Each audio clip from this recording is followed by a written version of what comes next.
Hi, I'm Charlita Erb, founder of Rooted Circle. I'm also a licensed marriage and family therapist. Rooted Circle's mission is to promote therapy in nature. And we're doing that through a few different ways, providing nature-based therapy services, professional networking opportunities, and tools and exercises for both clients and professionals. Today's event is the Solstice Roundtable, and so here we are, June of 2021. Yeah? And just a few days ago, the news about some of the protocols being lifted in the state of California is in the air.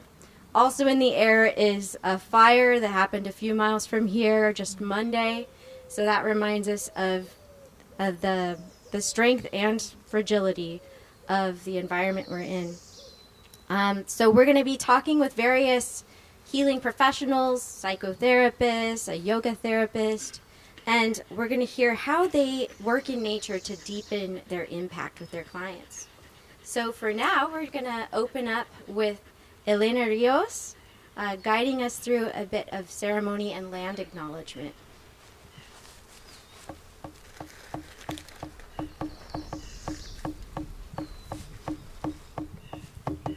Les Dios, Ometeot. It's a pleasure to be here today. As is part of our cultural ways, when we go to a new place or we go to land we haven't been to before, we introduce ourselves and we acknowledge the ancestral people of the land like that in a good way. So feel free to stand up. I invite you to stand up from wherever you're viewing and join us as we spend a few minutes honoring those spirits of the four directions and the ancestral people of the land. We are at this moment standing on the ancestral land of the Chumash people. This is Chumash territory, and we give thanks and ask permission to be here in a good way like that. And within our cultural traditions, we offer some copalito from our medicine of the south to the guardian spirits of the east, Tlahuizcampa. We offer medicine and give thanks and gratitude to those guardian spirits of the west, Xihuatlampa. Les Dios. We turn and we offer medicine to the north, Huitzlampa. And we give thanks to those guardian spirits. We ask them to be with us in a good way like that. And turning to the south, Huitzlampa, we give thanks to those guardian spirits of Huitzlampa. Making a turn, we put our hand on the earth and we feel that earth vibration. We feel and we notice that connection to the earth. And we give thanks to our Mother Earth. In our language, we refer to her as Tonantzin. We turn again and we raise our hands up to that great energy from which all life comes, Impalnemawani, that energy that connects all of us in its life force. Thank you. Les Dios. Ometeo.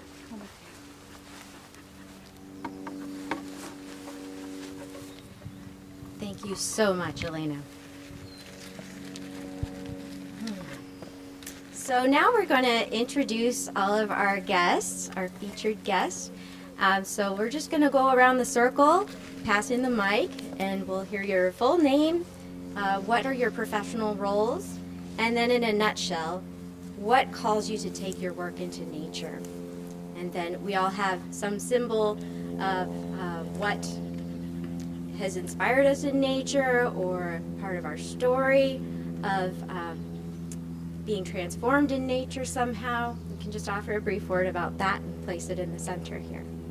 So I'll start with Francesca. Thank you.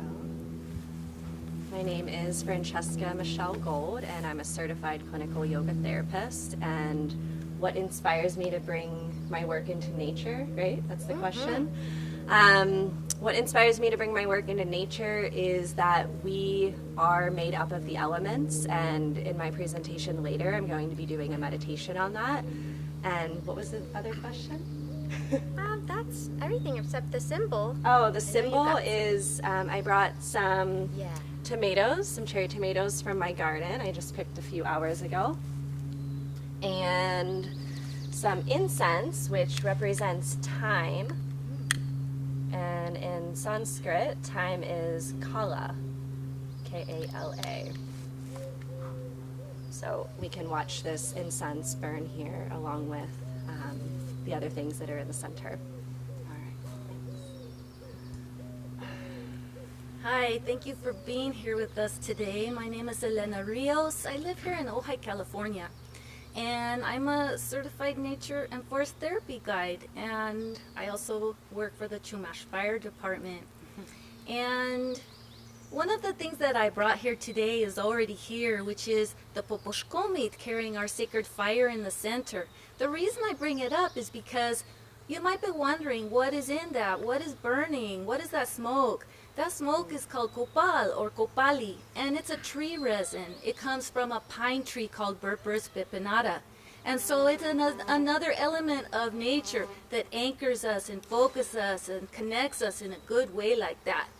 And then the other thing that I brought was, I brought my elderberry flute because a very good and dear friend of mine, Gil Velasquez, who is an elder in Goleta, California, he made this from elderberry that is a native plant that grows right here on the Los Padres National Forest, right here on the land upon which we sit and stand. Thank you. Elena, would you just tell us the name of the tradition of which tribe or which part of indigenous people you draw from? Thank you, Charlita. I'm Nahua and Chicana and mixed ancestry, and my cultural traditions are represented through the ways of ceremony that connects us to the rhythms of the universe, the seasons, and dance and song and art. Thank you. And again, I'm Charlita, licensed marriage and family therapist, founder of Rooted Circle. And I brought my hummingbird. This was part of my carnival costume, which was acting out and dancing and drumming, and I was a musician in the band for Carnaval de Resistance. And this was my clowning mask. I really identify with hummingbirds because they're all abuzz, kind of like I am. So. Yes. Thank you.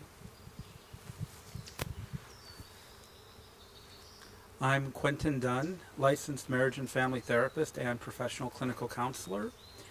And one of the reasons I have such passion for nature-based therapy is that, although I didn't realize it at the time, in many ways when I was growing up, the natural landscape of the Susquehanna Valley in northern Pennsylvania actually was my first therapist, and perhaps in some ways my most helpful therapist. And I feel that our general loss of connection from nature has been very unfortunate for us, but reconnection is very possible. And what I have brought is a very small log, and this is something that I actually keep in my office and at times can be very helpful and healing to those with whom I work.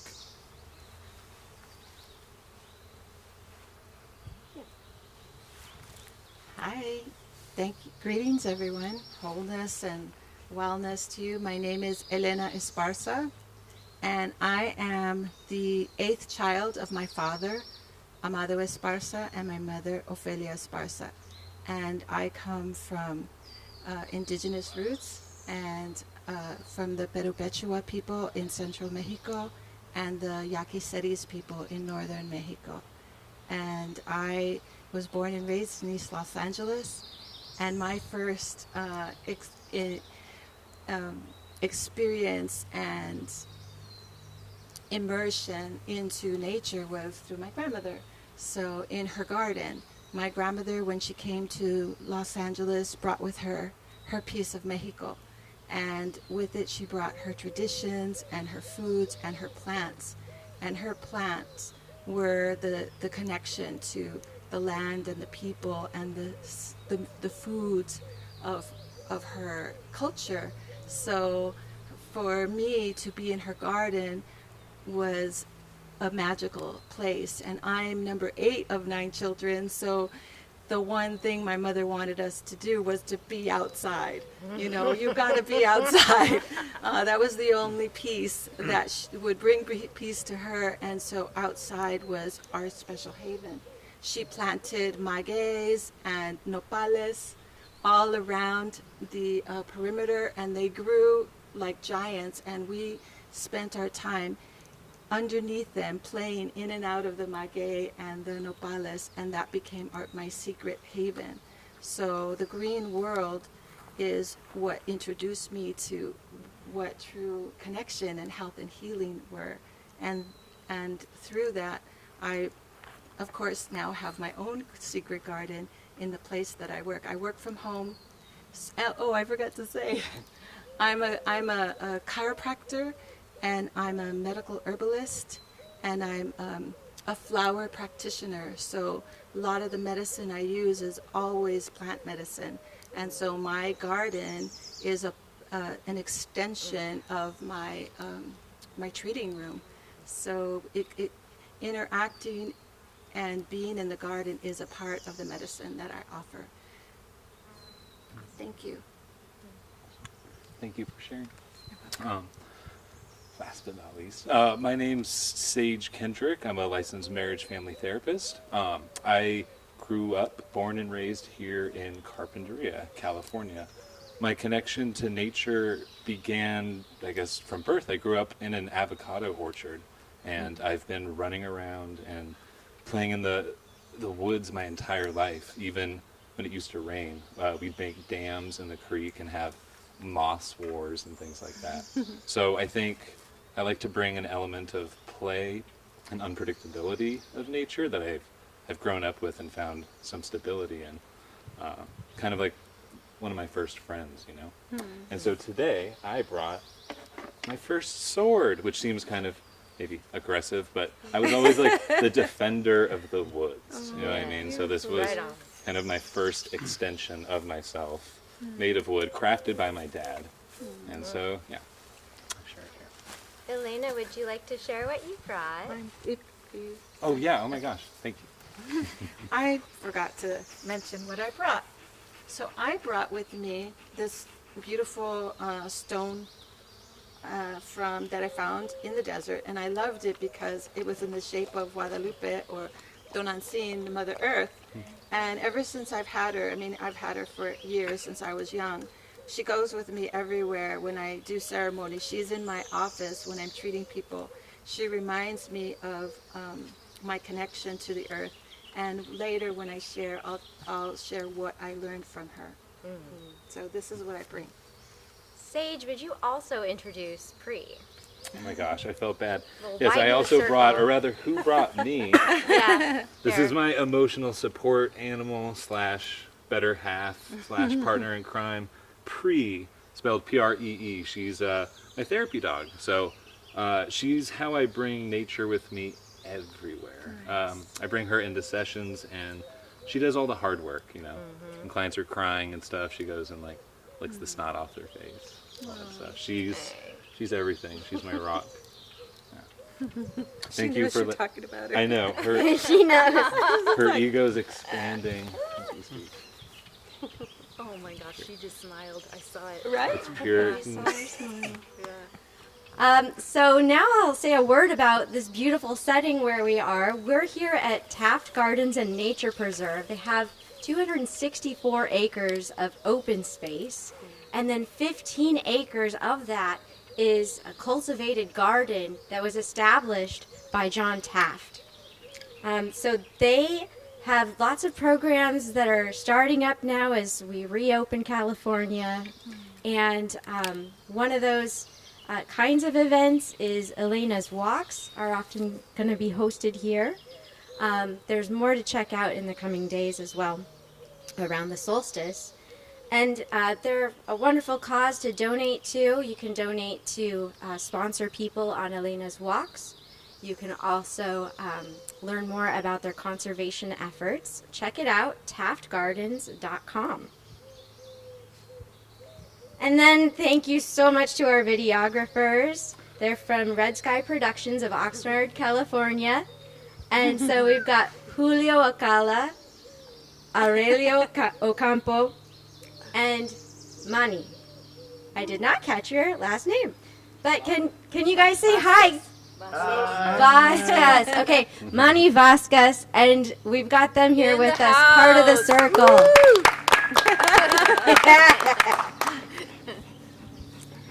Okay, so in a way, this is like an open house launching event for Rooted Circle.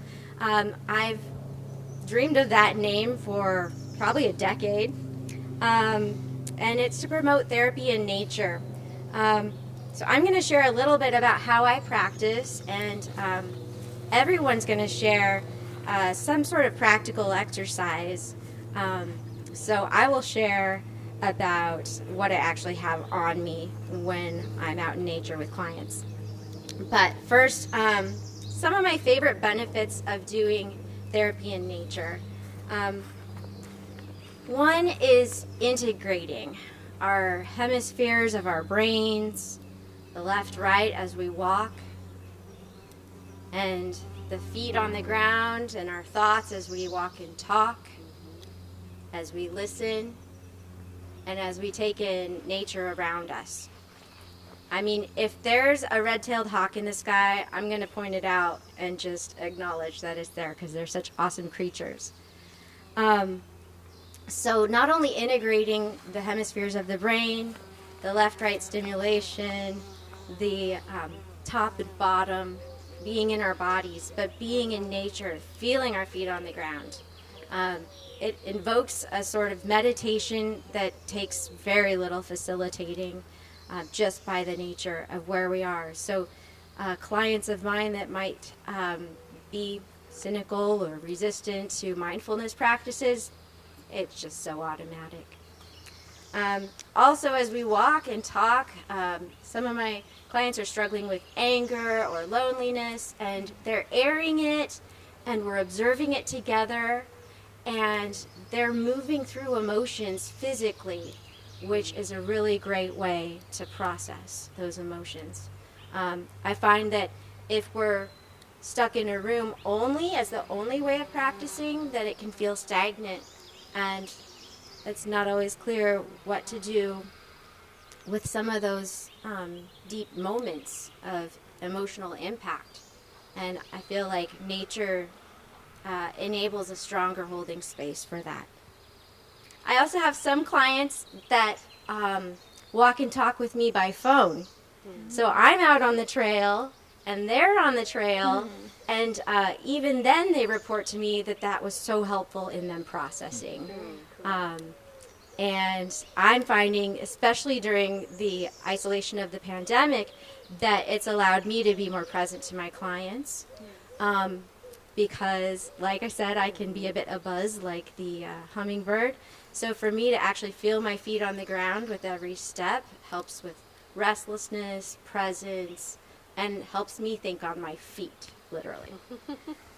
We find that being outside, our brains are just so stimulated by all these sounds and smells around us, and I especially enjoy seeing the textures of plants.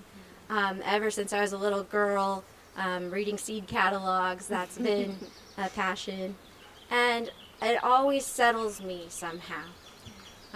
So yeah, we're having our brain waves stimulated in a way that really balances us automatically. There's also just taking clients to some awesome vistas and getting a bigger perspective.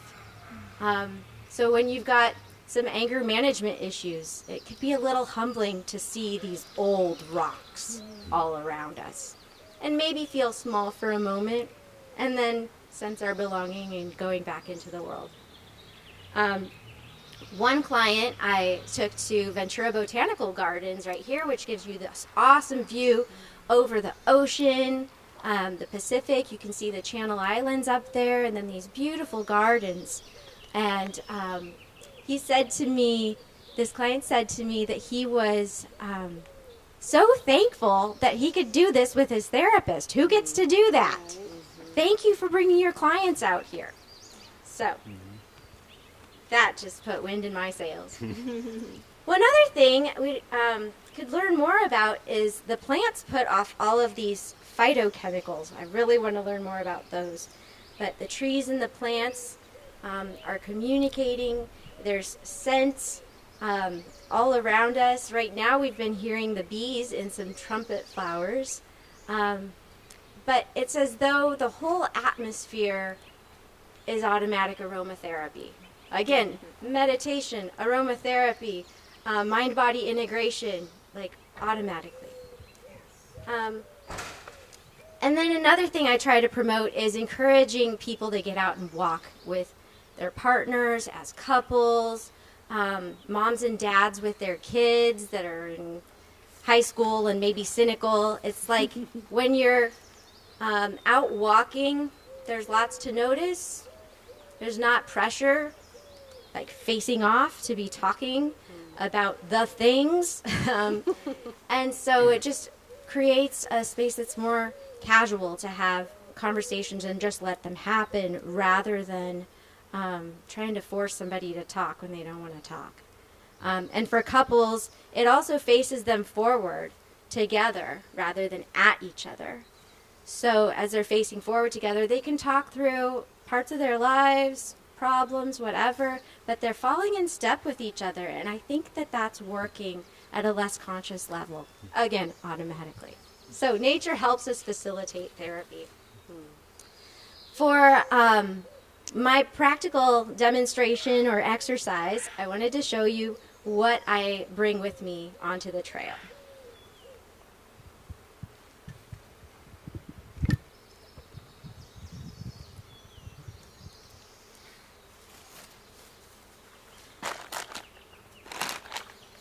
Okay. So, first off, my hat. It's hot and sunny most of the time here in California, which makes this a great setting to do nature therapy year-round. There's no bad weather, just the wrong outfits. So, I'll have extra hats for clients. I want to stay cool often, but I want to keep the sun off of me. So I'll have something white that reflects the sun, but yet the air is nice and breezy.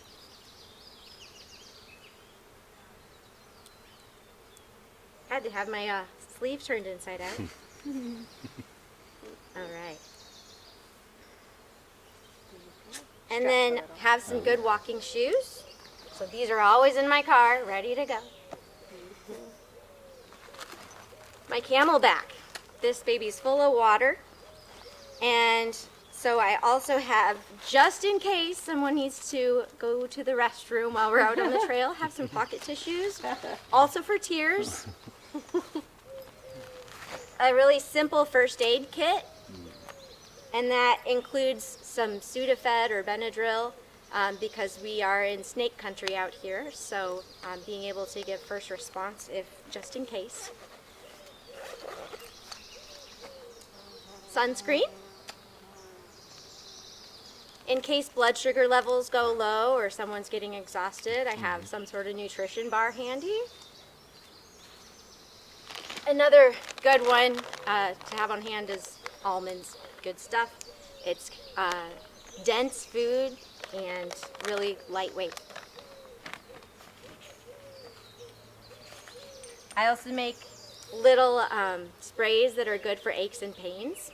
It's basically made from some sages and mint family plants. Let's see. Sometimes I can even squeeze a rain jacket in here and just wad it up and shove it in. So that's nice. So then it's not disruptive for me to just get a drink. It's not a big action. If I'm out walking and I want to be on the phone with someone, I find that a hardwired headphone is going to increase my chances of the sound coming through well. I also notice my surroundings. Sometimes the hills where I'm walking are also places where there's like cell phone towers, so I'm mindful of data signal, and I know right on the trail where I need to be at to turn around, so I still have a signal to continue that call. So I just watch the bars on my phone and see if we're still in a good spot. And extra credit, if we wanted to do some ceremony or enjoy nature teas and things like that with a little bit of knowledge of the plants in your ecosystem, you can create this like tea that you can drink together, and that also becomes a breathing exercise. So this is the jet boil. I found part of it at a thrift store, and then another friend helped me get this, which it just attaches to the gas canister. There's a clicker that makes the spark, and then I turn it on so there's gas flowing. And this baby can heat water to boiling in 3 minutes. Nice. Yeah. And it's got a structure to it so that even if it's windy, it's concentrating all that heat right into the bottom. So there's some of my tricks of the trade for being ready at all times to take therapy outside. Very That's cool. so cool. Great. Amazing. Inspiring. Next we're going to hear from Francesca. Oh, So goodness. yoga therapist. All right. You ready? Yes. Let me gather my things. All right. Well, as you were talking, Charlita, I was remembering the times that you and I have spent in nature. I'm remembering the hot springs. Okay. Yeah, I'll come up there. Good. Yes, the hot springs. I'm missing Hot those. springs, staying at your house, your beautiful garden that you have, Yeah. and whatnot. Oh. So wonderful. So once again, I'm Francesca, and I've lived here in Ojai for almost a decade, and I'm also originally from Pennsylvania, from Pittsburgh. So yes. So I have some notes here. Charlita prompted us with some questions so that we could contemplate, and more things came to mind just as I'm sitting here and as I was listening to Charlita. So I think I'll actually start with something that came to mind as I was listening to everybody share how nature has impacted them. And I realized that until I moved here to Ojai almost about 9-10 years ago, I didn't have much of a connection to nature. And it was really being here and being around people who have a connection that it prompted me to start to be more curious and more like trusting of it and more like creative in nature. I remember within weeks of moving here, I went up to the Sequoia National Forest, and I camped outside for the first time for days in a row, and it was such a earth-shattering experience. And it felt like just like these layers of stress, accumulated lifelong stress, were just like slopping off of me. So that's what came to mind when everyone was sharing. So thank you for that. And let's see. So a question that I was asked that I'll answer is, how do I do yoga in nature? And so for me, yoga has always been meditative practice, more so than what's really popular nowadays and what's like in the media so much. It's the visual part of it that we can all see. So my background is in non-dualism and Advaita Vedanta. So from the beginning, the yoga philosophy was what really attracted me to yoga. So I'm outside and I'm sitting, I'm reading, I'm drinking tea, I'm tending to my garden, I'm walking my dog. I'm also a roller skating coach, so I'm roller skating all the time, and I teach outside. I teach like 5 classes a week and private clients, and that's really lovely to be outside and see the mountains and and just be doing that sport outside, which I grew up doing indoors. Been doing that for 29 years. And this is going to be part of the practice that I offer. When I think of nature, and this is just for me, I'm really excited to learn what other people share, but I don't think of just what's outside, but I think of the elements and what I can bring inside to my day. So I love baths, I love the water element, and I love incense. Every day I'm burning incense all the time. And candles when it's not too hot out. So those are just a couple of things. Let's see.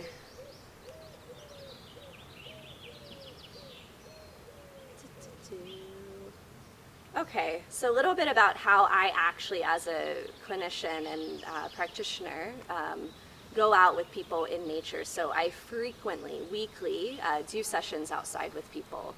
And it could be just on their back deck, you know, in an area that does feel really comfortable to them. It could be, I met during COVID times, during quarantine, outside with somebody, and it became the highlight of my week, meeting in Saraswati Park under a big oak tree, and it was lovely, not too hot. So I do that. And then another thing that I did in the spring was I was a teaching assistant. So I'm in graduate school at Loyola Marymount University studying yoga studies, and I'm almost done. Woo! Almost done. The pandemic made things go a little bit longer. So I have one more class, and then I write my thesis. But anyway, I was a teaching assistant, and I taught intro to yoga to some undergrads, and these lovely, and just, I was really feeling for them. You know, all of a sudden their whole experience of being in college was online. And so I would encourage them to take their computer outside, and you know, I'm talking, they're listening, the microphone's happening. They don't need to necessarily look at the computer to be in class. This was an experiential class. So I would be outside, they would be outside, and so we did our undergrad class outside. Cool. So that was nice. And let's see, I really want to make sure I have enough time for my practice. So, I do want to talk a little bit about what yoga therapy is. So I'll read here so I can get it really thorough. So it's the process of empowering individuals to progress toward improved health and well-being through the application and the teachings of yoga, so in a very systematic way. And this can include pranayama, breathing practices. It can include self-reflection, journaling, reading scriptures, reading texts, which I brought one with me. It can include mantra recitation, which we are going to do a little bit of today.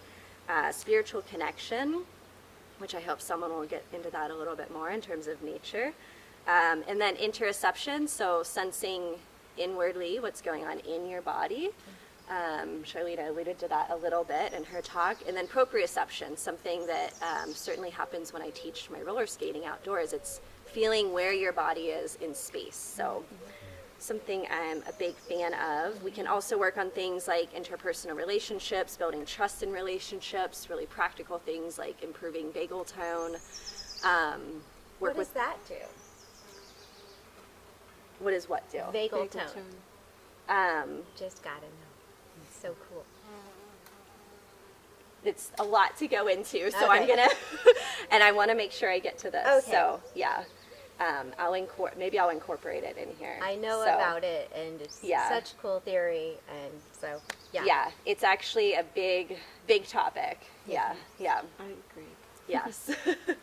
So, do I have time to go into a little bit about my history and then do my practice? Are we keeping time, or? Go for it. Okay, I'm not keeping time, I'm so keeping time if you would like to know. I would love that. Thank you. Let me just check real quick.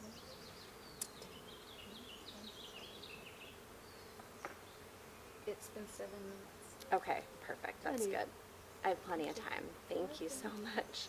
Okay, so a lot of the way I teach and offer my start to build relationship with my clients is offering them a little bit about me, and I've been very open in the past about my story and my my history, and I already shared a little bit that nature wasn't necessarily an intricate part of my life growing up, and it's through living here and doing events like this that I really reflect on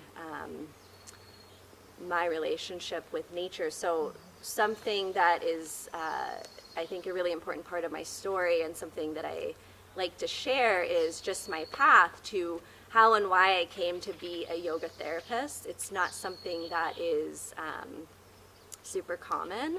So, you know, I have a history with depression and anxiety and trauma, and I think probably we all do to some degree with all those things. I was sharing with Quentin earlier that I'm 6 years sober, and I very much identify as that, and really celebrate myself and have a lot of compassion now for my story. And I just think that that is important to share because it's not just yoga that I'm sharing and that's you know, shaped me and influenced me and led me, you know, to go and live in India off and on for a couple years, years ago. And I can't wait to get back when it's safe to do so. But you know, it's not just these elements, but it's me as a person. And so I really try to bring that in when I work with people, and I really honor honesty and self-inquiry. So wanted to share a little bit of that. So I'm not from India, maybe it's probably pretty obvious, but from Pennsylvania. Yeah, on that note, like I mentioned, I've lived in India off and on for a while, learning Hindi, main Hindi seekh rahi hu. That just means I'm learning to speak Hindi. I took 3 graduate Sanskrit courses at LMU, and this book is actually, that leads me to this next part, the practice part. This is the Garanda Samhita, so this is a translation. There's actually the original Sanskrit in here, and probably this won't be visible, but the practice that I wanted to do has to do with the elements. And I have a couple things here. I'm going to skip ahead. So the founder of the graduate program that I'm in, Dr. Chris Chappell, these are words from him. Tantric ceremonies generally begin with a brief or extended meditation known as Bhuta Shuddhi, through which one purifies the body by recognition of the presence of each element and its connection with the senses. The interior life as experienced by the practice of yoga and meditation, or rather yoga meditation, can be enriched by periods of reflection on how the human body connects with the world of the elements through the senses and the mind. By focusing on these elements of nature, which we will do, one can redirect one's thoughts, intentions, and actions through a yogic process called Pratipaksha Bhavana, and that's from the Patanjali's Yoga Sutras 233, Vitarka Bhade Pratipaksha Bhavana, and be restored to a place of equilibrium, elevated into a happier state of being. So that's nice. I like it. So we are going to go through together. I hope everyone will join me, even if it's not outwardly, inwardly, in what's called bija mantras, rather, seed sounds. So Lam, Vam, Ram, Yam, and Hum, and I will explain more in a moment. So, all right, put that in there. All right, so as I mentioned, this is the Garanda Samhita. It's translated by James Mallinson. He is a practitioner and a scholar, very well known in my little yoga scholarly world. And I wanted to share, this is from the 1700s CE, probably from northeast India. So just a little bit of context there, just a little bit. Okay, so we'll shift gears here for a moment, and this part should take not very long, maybe 4 minutes. So take a moment to shift gears myself. So if you'll join me in doing that, you're welcome to stay seated. You're welcome to sit on the ground if you like. I'm a big fan of that.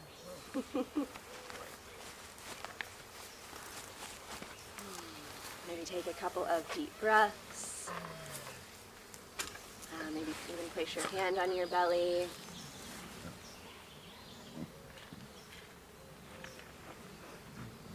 And I'm going to sit down too. Would you like a pillow?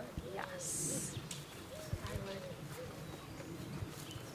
So take your time if you're joining us at home to just get settled, knowing we won't be here too long.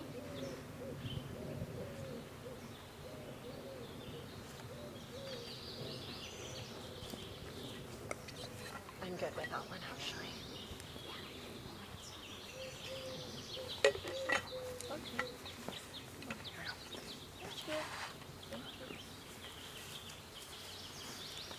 So as you're ready, closing your eyes, again, maybe place your hand on your abdomen.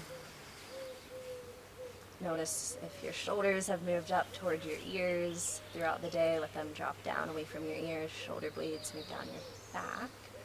Extend your spine.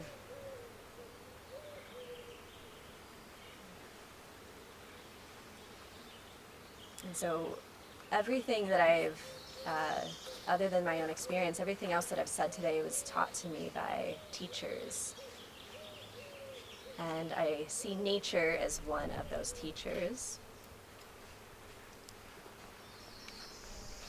And I'd like to offer a student-teacher prayer.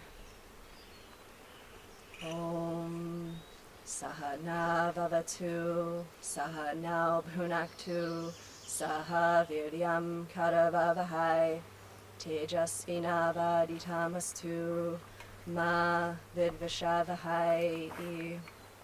Om Shanti Shanti Shanti.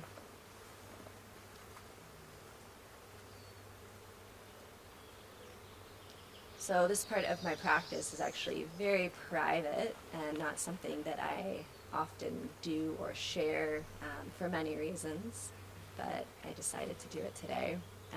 And then this practice that we'll do now is something that I don't teach in a group setting. It is something that I do therapeutically. So, and again, something I do in a more private way. So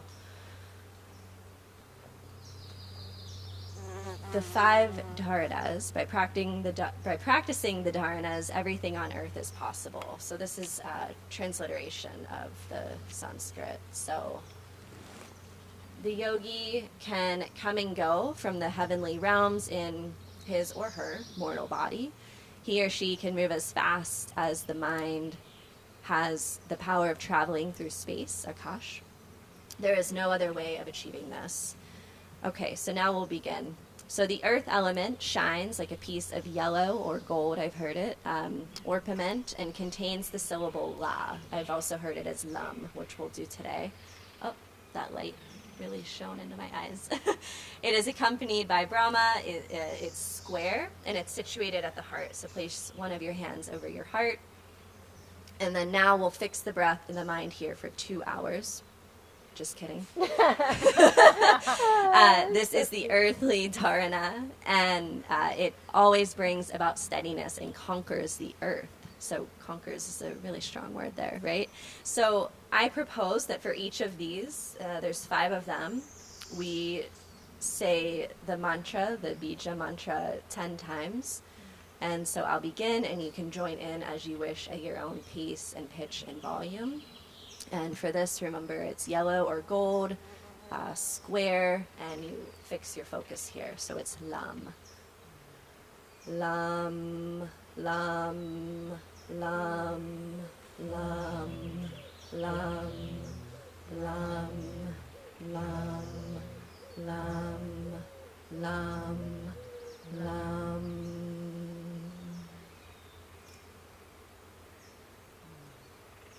And next, the water element is situated in the throat, and it resembles a half moon, and it's white like a jasmine flower. And the mantra is Vam or Va, and it's associated with Vishnu. So you fix your breath and your mind here for 2 more hours. And this is it's watery, and it removes, this is a good one, unbearable suffering and sins. Yay. Okay, so again, it's Vam. We'll do it 10 times, and when it's the 10th, I'll extend it. Vam, Vam, Vam, Vam, Vam, Vam, Vam, Vam, Vam, Vam. Okay. Fire element, which has been brought up a few times already here.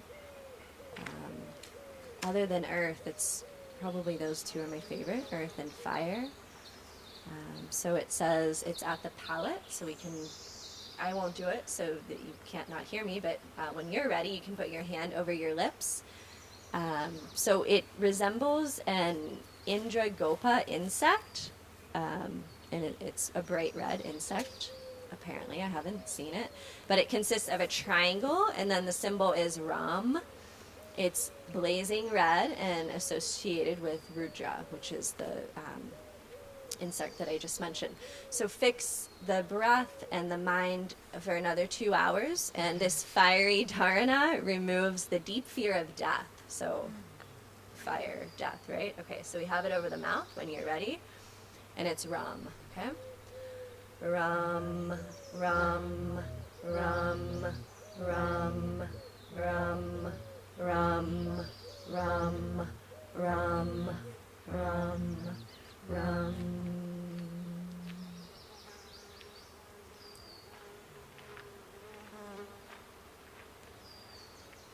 The air element is between the eyebrows and looks like, I don't know what this is, but a mass of lamp black. Okay. Black matter. What is it? Black matter. Oh, that makes sense. Okay. So many times I read these scriptures and yes, I don't know. But I try to find out. It's a circle and it's associated with the symbol Yam, Y-A-M, and the deity is Ishvara. Fix the breath and the mind for another 2 hours. This airy dharana, oh, here we go, brings about the ability to move through space. All right.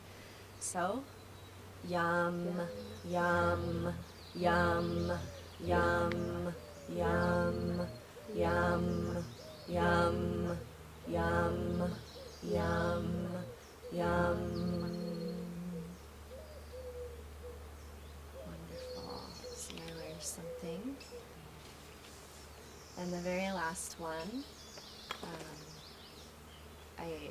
in this version, I had a hard time actually finding the mantra for this one, but I found it in this text, so yay. It's the space element. So it's Brahman, and it looks like the clearest water, a little bit difficult to see, sort of like the air in space. So it's associated with the primordial Sadashiva, and it's the syllable hum, H-A-M, which is another mantra I really like, the Soham or Hamsa mantra. So fix the breath and the mind here again for another 2 hours. This is like a 10-hour deal. This sky dharana is said to be able to break down the doorway to liberation, and it's a perfect way to end. And I'll be finished after this final one, because that is sort of what I see my connection with yoga and my connection with, I'm starting to see the connections to nature and kind of the cyclical effect of it all as doorways to liberation and connection to that. So, okay, so we have hum, and it doesn't say, but we're going to do it right here at the top of the head. All right. You can even have it hovering if you want. So ready? Hum, hum, hum, hum, hum, hum, hum, hum, hum, hum.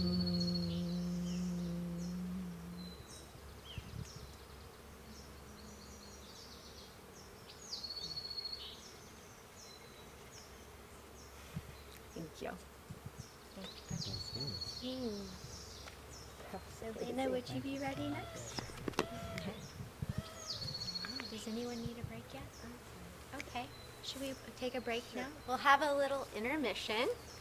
So this will be your chance at home. The camera's still rolling. Step outside, breathe in some fresh air, go to the restroom, get some refreshments. Can we do yoga? Yes. That was the very abridged version, but I tried to give as much context as possible, so it wasn't just... That was cool. I like how you connected it to the Godhead. Each one was like, that was cool. Thanks for participating with me on that. Yeah. You're really prepared and really passionate, and it showed. Thank you. Yes. I messed mine up. I was going to go through a 5-element thing, so now I can't do it. Give it a try. That was. There are many ways to address the element. Oh, I know. I look forward to it. Are you really going to do that? No, I mean, a lot of clients actually find some kind of connection to it. I find younger clients through media. Like, there's a lot of show. Do you remember Captain Planet? Captain Planet. I feel like that's He's why our I'm here. hero. But seriously, that was it was the 5 elements: earth, fire, wind, water, and heart. And it was all about. Yes. It's like the formation of just. Yeah. Absolutely.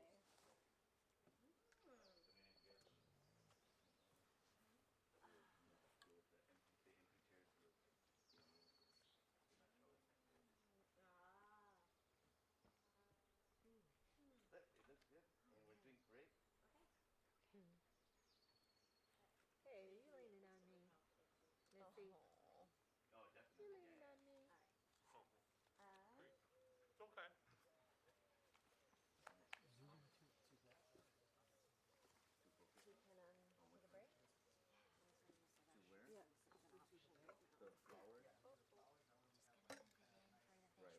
There you go.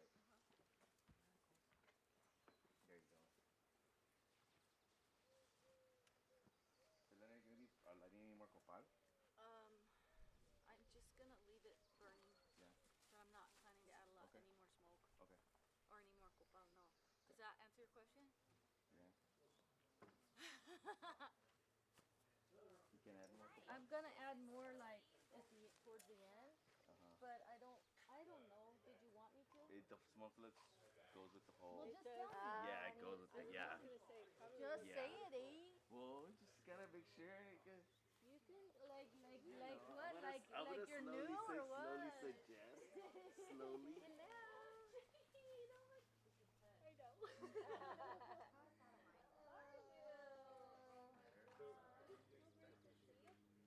know. My friend Elena. Hello. Oh, hey. She's my tocaya. Yep. Oh, very cool. It's nice to have the option. Yeah, I could. I think I would take a lot of time off. They were closer inward, yeah. And now the sun's getting darker, so that's why I feel like it's gonna really get it in there. Not like that. Yeah. When I came from my big job,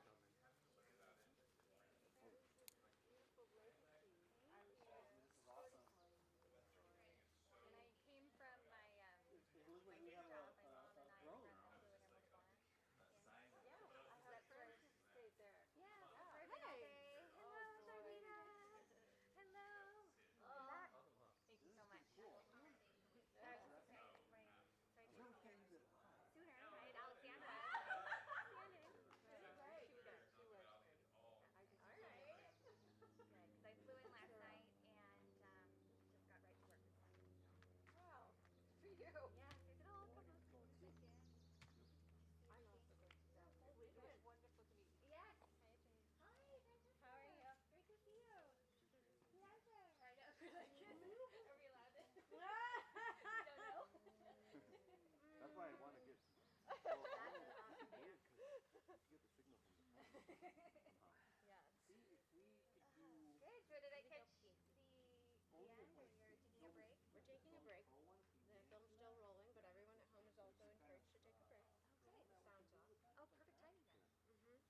So, yeah. I know. I was trying to sneak around, making sure you weren't filming, and I was like, it's basically, focused on the range of these chairs. They're doing a great job. I have to take a photo for my oppa. Yeah. To show him he's eager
Yeah, because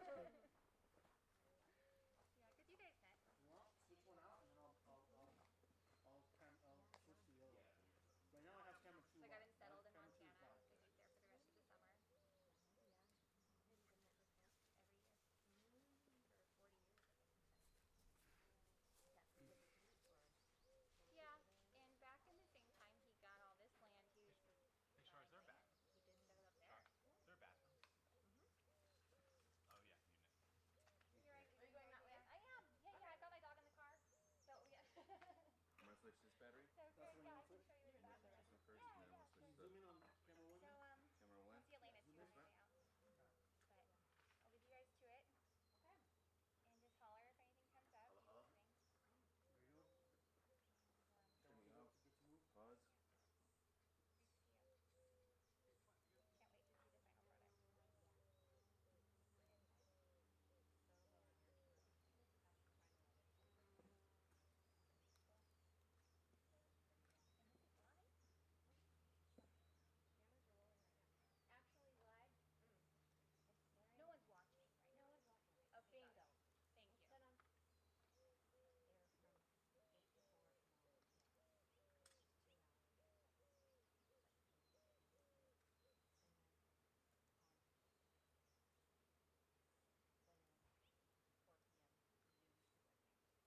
tomorrow. Yeah. Just 2 hours. But you can see them. And then on then at 4 p.m. new YouTube again. Cool. Good. Work Okay. out stage. Okay. My dog's if I'm hot and happy, my dog is too. Okay, Charlita. Thank you,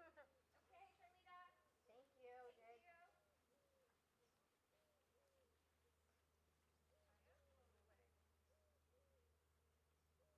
What? Those pancakes are good. Oh yeah. They're so wholesome.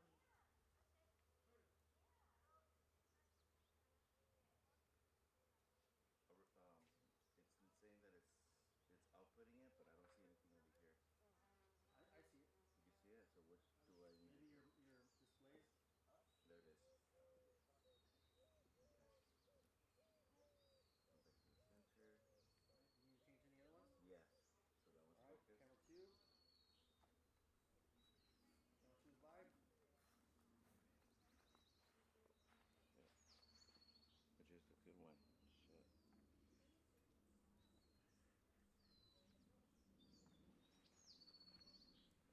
Switching off this camera.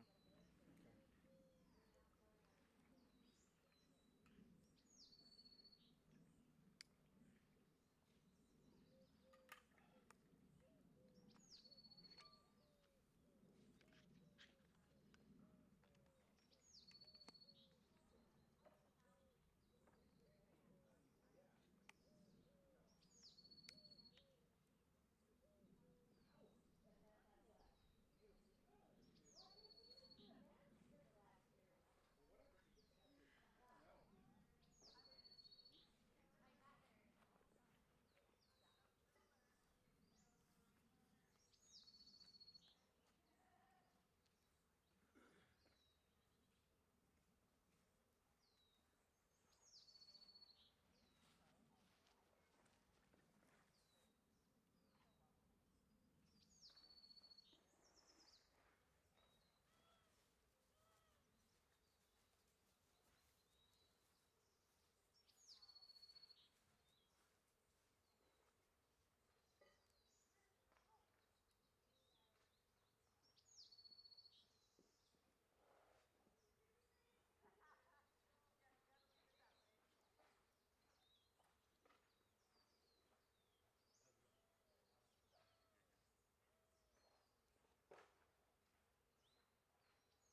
That means run.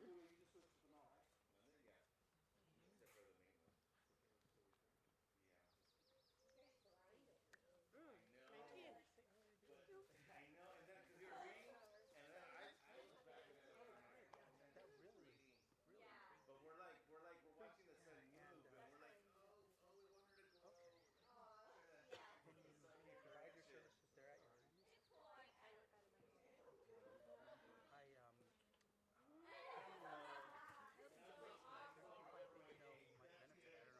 something. Yeah, I'm just so intrigued to know more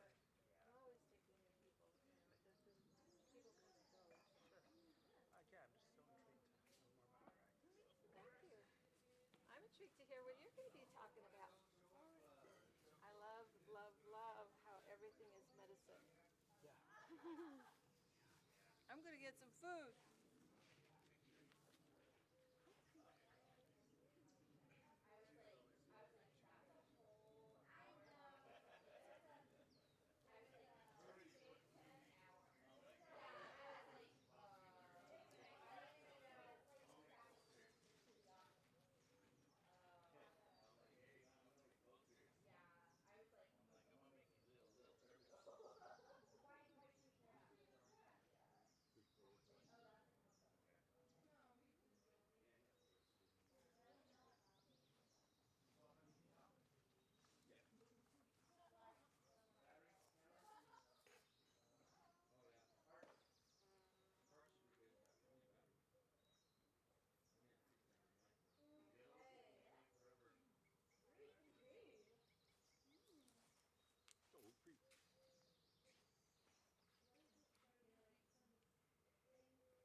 Well, I see your stuff on Facebook. You're doing good. Putting it out there. How's your mom? More active? Oh, yeah, that's what I'm saying. She's everywhere. Both of you. But that's abuelita said it, of course. Hey, Sharp. Get a picture.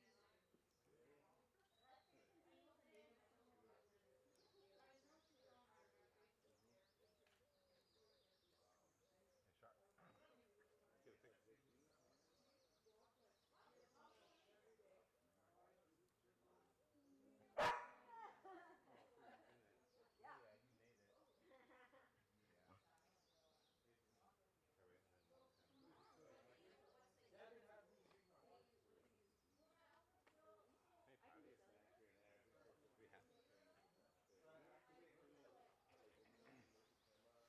Yeah. Hey, Patty. We have.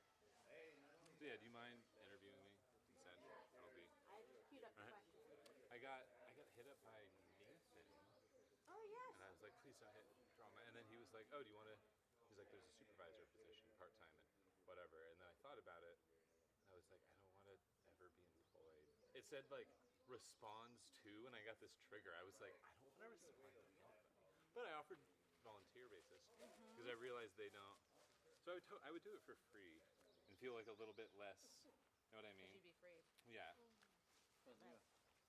Carlita, the footage, Julio, I'm gonna this read stuff them with to the us life behind the scenes, exercise where they're all you gonna think be you would standing use up in any a of that, circle like I did the- with for at the beginning of my painter therapy walk. 60 second, or Yeah, but can more it be more like like more like nature stuff?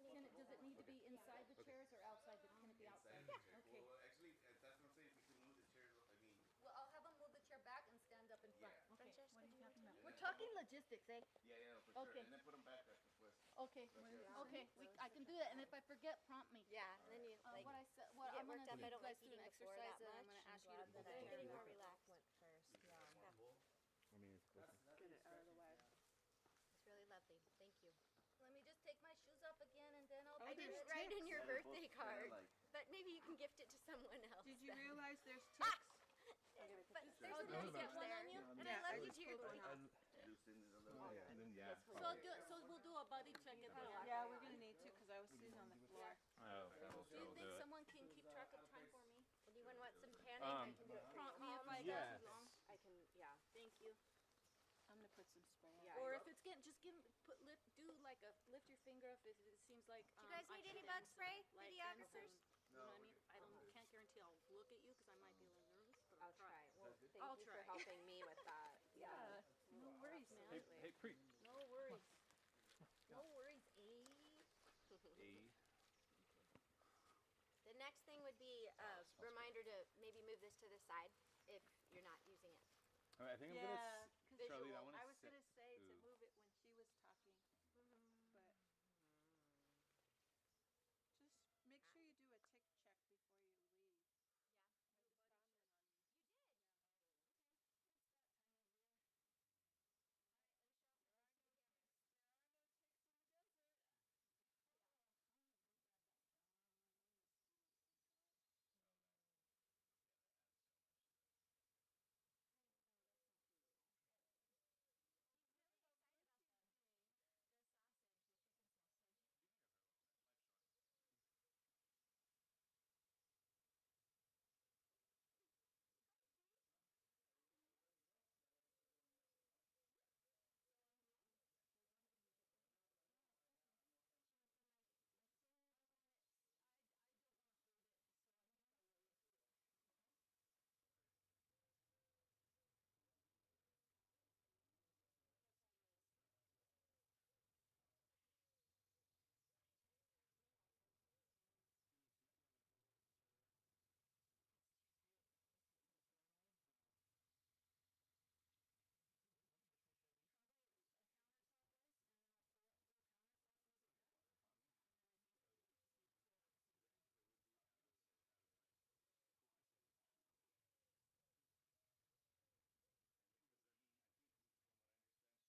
tinin te yo, tini wika, timo yolo.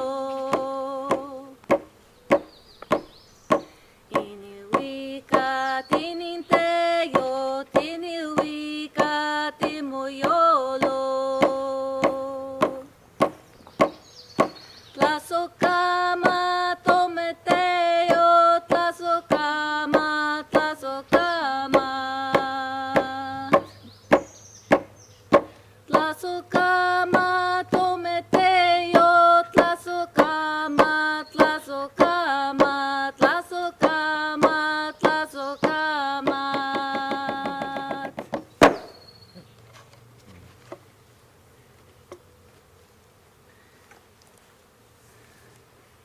Thank you for being here today. I'm so grateful to be invited by Charlita to speak a little bit about nature and forest therapy. I was trained within the Association of Nature and Forest Therapy Guides. And when I think about it, my journey into nature therapy began from the moment that I could walk. I was really lucky to have a mom that, well, I don't know whether she liked it or not, but at least she let me go barefooted the majority of the time that I was a child. Yeah. And I was raised part of my life on Tonga land in Los Angeles and part of my life on Tabatalara land near Porterville, California, near the Tule, where my other grandparents had a ranch there. And I used to grow up playing on the boulders and playing with the mortar holes, you know, that were made by the ancient peoples that lived there. And I remember playing in the mud and making mud pies and just how good that felt. And when I became a young adult, growing up as a native Californian here near the coast a lot, I had access, I was very fortunate to have access to the coast, to be honest with you. And so as time went on, I started working for the U.S. Forest Service as a wildland firefighter. And I worked on different crews like interagency hotshot crews like the Los Padres hotshots right here. And I worked for Horseshoe Meadow Hotshots, for Ben Charlie, Los Padres with Mark Linane.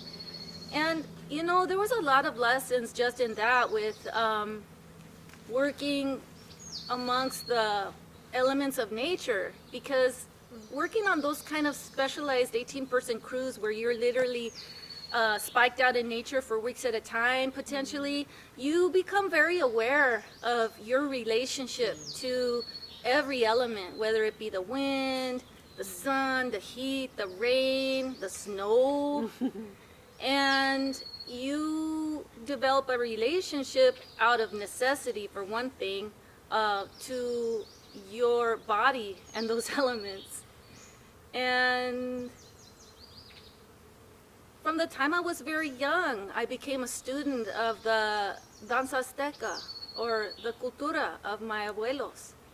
And what I noticed when I was walking hand in hand with the cultura of my grandparents and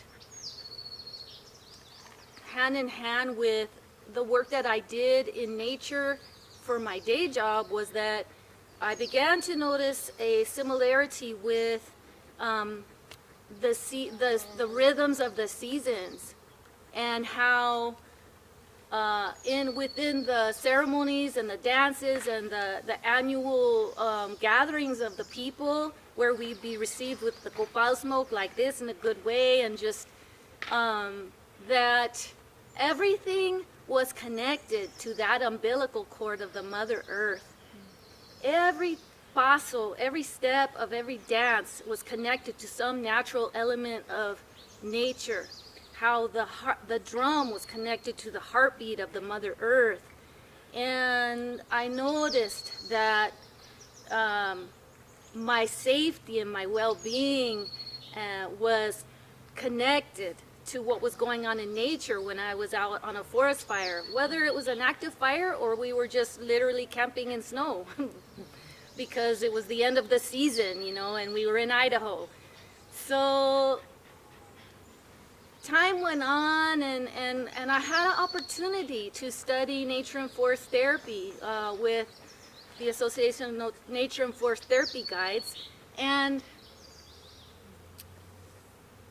when I was in my course of study, I noticed that the things that were being presented to me, I had been living all of my life through culture, through ceremony, through work.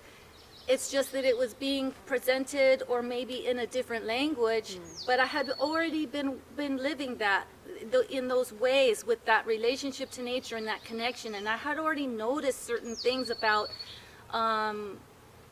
that when I was in a big tree forest, but not necessarily on a fire, I would feel a certain calmness. And so when I was a student of nature therapy, and really I think we continue to be students as we practice, I learned that, for one thing, how Charlita had brought up the phytoncides that are a hormone that is produced by trees, and that so in nature therapy sometimes we talk about giving forest bathing guides. Why forest bathing? Forest bathing is a loose translation of the word Shinrin-yoku from Japan. Well, it's because when we are walking through these great trees, we're bathing in the phytoncides that the trees are emitting, which is a hormone that they use for their own protection and to communicate with one another. But what scientists discovered in Japan was that when we humans walk through those phytoncides and we bathe and relax, that our NK cells in our bodies multiply. That means our white blood cells multiply, our natural killer cells multiply. So what that tells us is that we have evolved as human beings through time with nature. And we're not apart. For our highest well-being, we cannot live apart from nature or out of relationship with nature, because many things go out of balance, not just within our environment and the earth, but within ourselves. So I began to notice that although that in some ways Shinrin-yoku, or a forest bathing walk, is not a new concept, because in many ways this is linked to oral tradition that our elders have spoke about for thousands of years, the importance of relationship with nature. And we have many practices within our ceremonies that allow us to drop into a deeper state of connection in nature, and maybe you could say drop into a connection with our inner voice, because sometimes that's where our medicine is. Sometimes we already know what we need to get better, but sometimes it's a matter of just tuning into what that is. And the earth knows what it needs to get better, whether humans want to listen to that or not. And so I call my walks medicine walks, because within my walks I weave in my experiences within my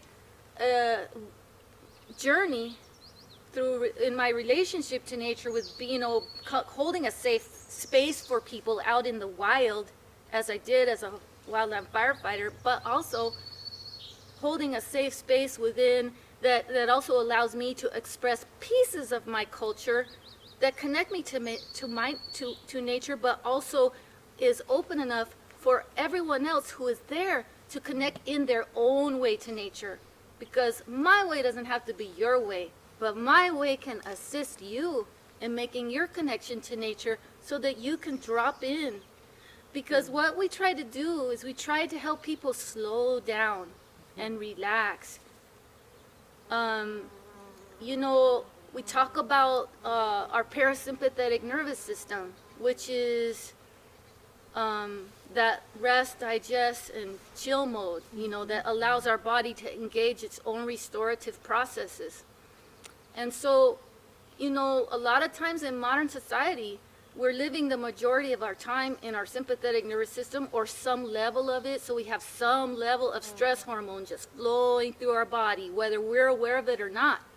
You know, especially if you're in traffic and you're like, dang, I wish that guy would move over. I got to get to work. Or if you're like, damn, the rent's due and I'm short, and you know, all these little stresses in our lives that are always triggering a little bit of stress hormone to go through our body. Our ancient ancestors, they didn't have that. They had like, okay, I'm in stress, I'm escaping danger kind of a thing.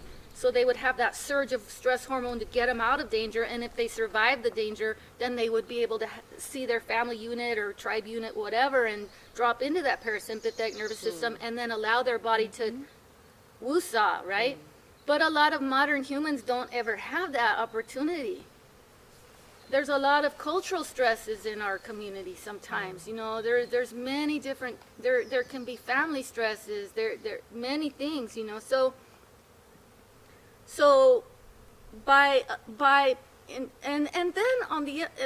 intentionally going out on a guided walk where you leave your phone in your car, whatever, you leave all your devices aside, you allow someone to guide you, it kind of allows you to relax at a different level and drop into a deeper state of connection to the earth and drop into your parasympathetic nervous system, which allows your body to engage its own restorative healing processes. And there's many ways to do that. It doesn't have to be through forest therapy or a nature guided walk with a nature therapist, because it could be through yoga, it could be through massage, it could be through going surfing.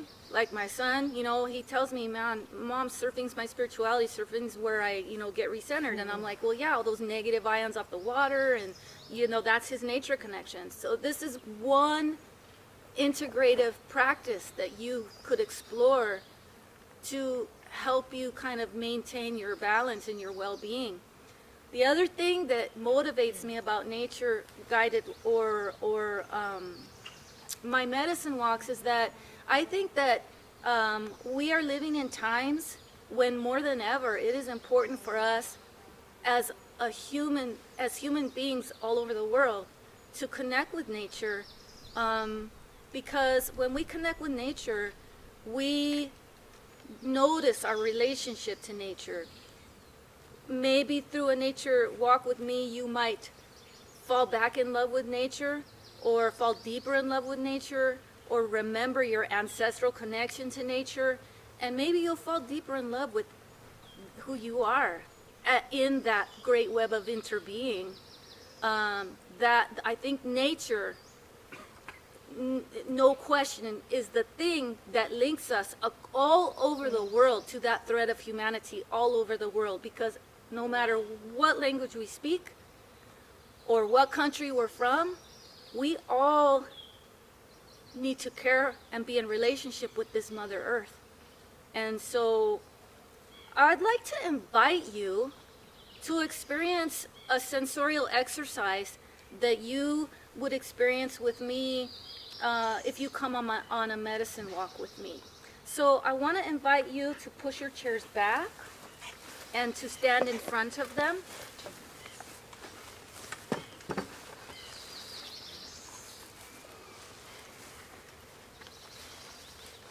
And I want to invite also Julio and Aurelio, you know, to participate in this too if you want to take your shoes off. So one of my main tools when I go on my medicine walks in this part of California is my boots, because we have a lot of rattlesnake relatives around here.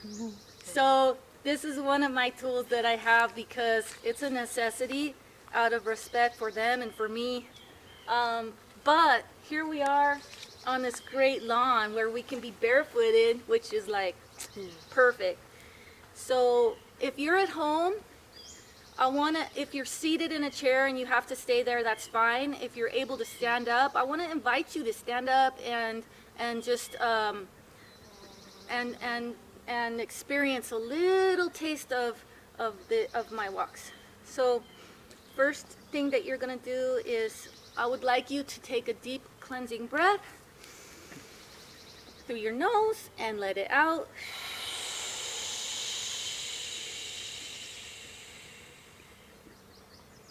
And another deep cleansing breath through the nose with your eyes closed, and then let it out through your mouth.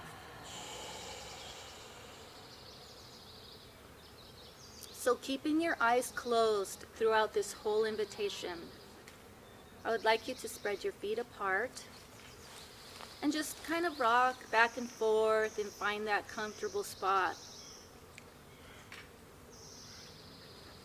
And with your eyes closed, imagine that there are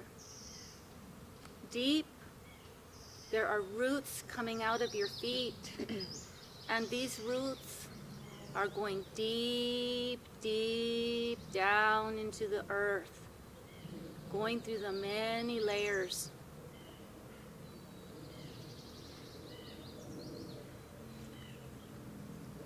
And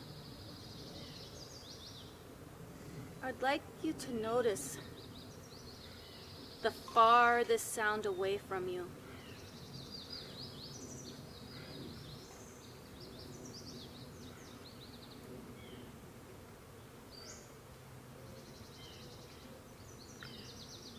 Then notice the closest sound.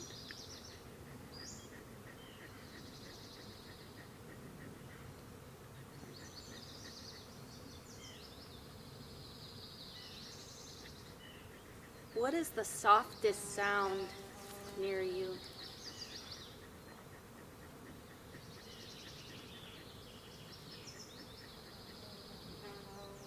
And what is the loudest sound?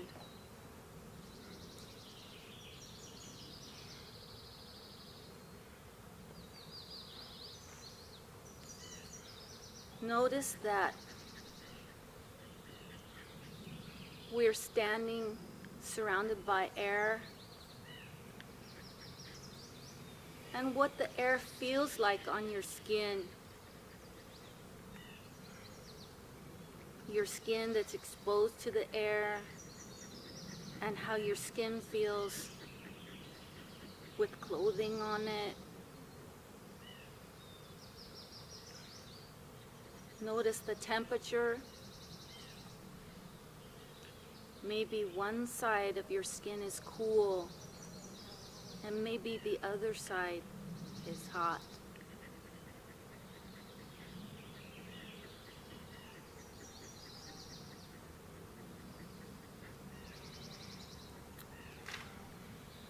And you could even stick your tongue out and see if you could taste the air by sipping it over your palate.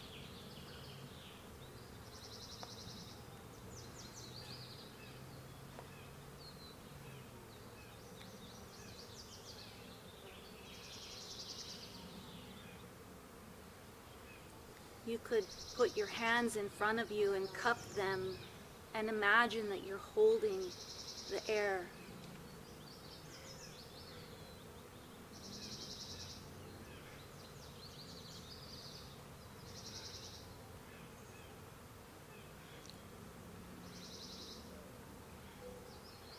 And with your eyes closed, don't open your eyes until I say,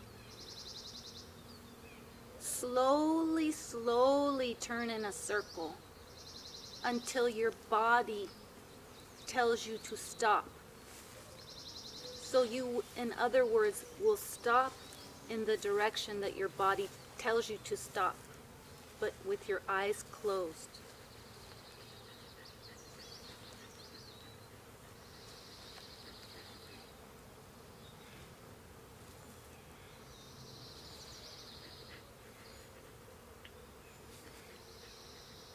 When I tell you to open your eyes, imagine that what you are seeing is also seeing you for the very first time. Now open your eyes.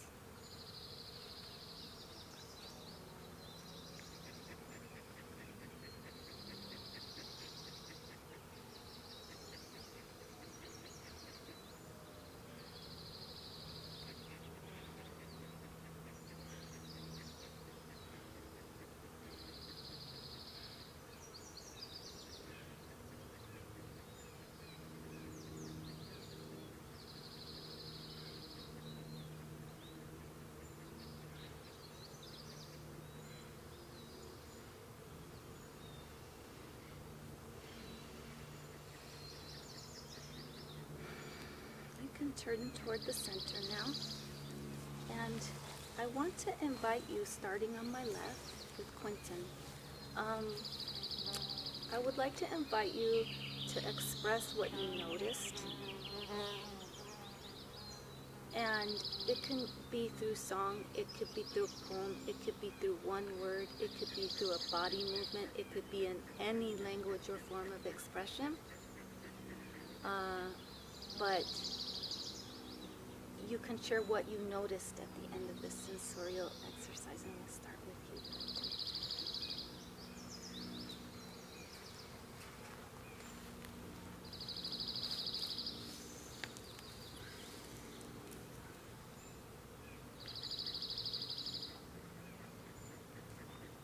Much deeper sense of openness.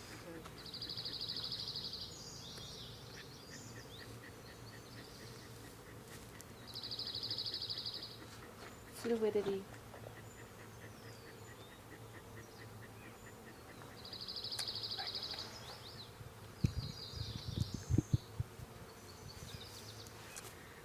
When I stretched out like that before, it was to express how what I experienced was a feeling of openness, even expansiveness. I said fluidity, the feeling of being in a rhythmic beat and movement with the earth and the vastness.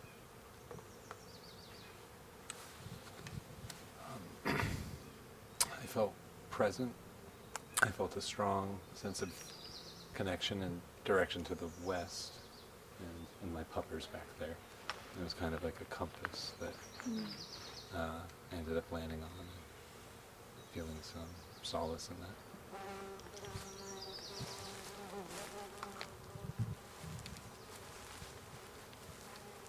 Calm, which is such a welcome feeling for me, and like a hug, but not like constricting like a hug. Another kind of hug where maybe like a weighted blanket or something. And I liked the very last line that you said, when you open your eyes. Open your eyes and see what's in front of you, as if it's also seeing you for the first time. That was amazing. I too felt present in space, in orienting to the trees around us and the sounds. Also, when you prompted us to think of the roots at the very beginning, my feet feel very heavy.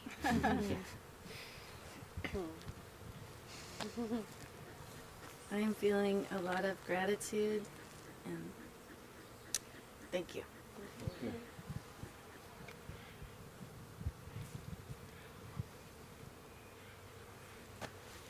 Let's move our chairs back in.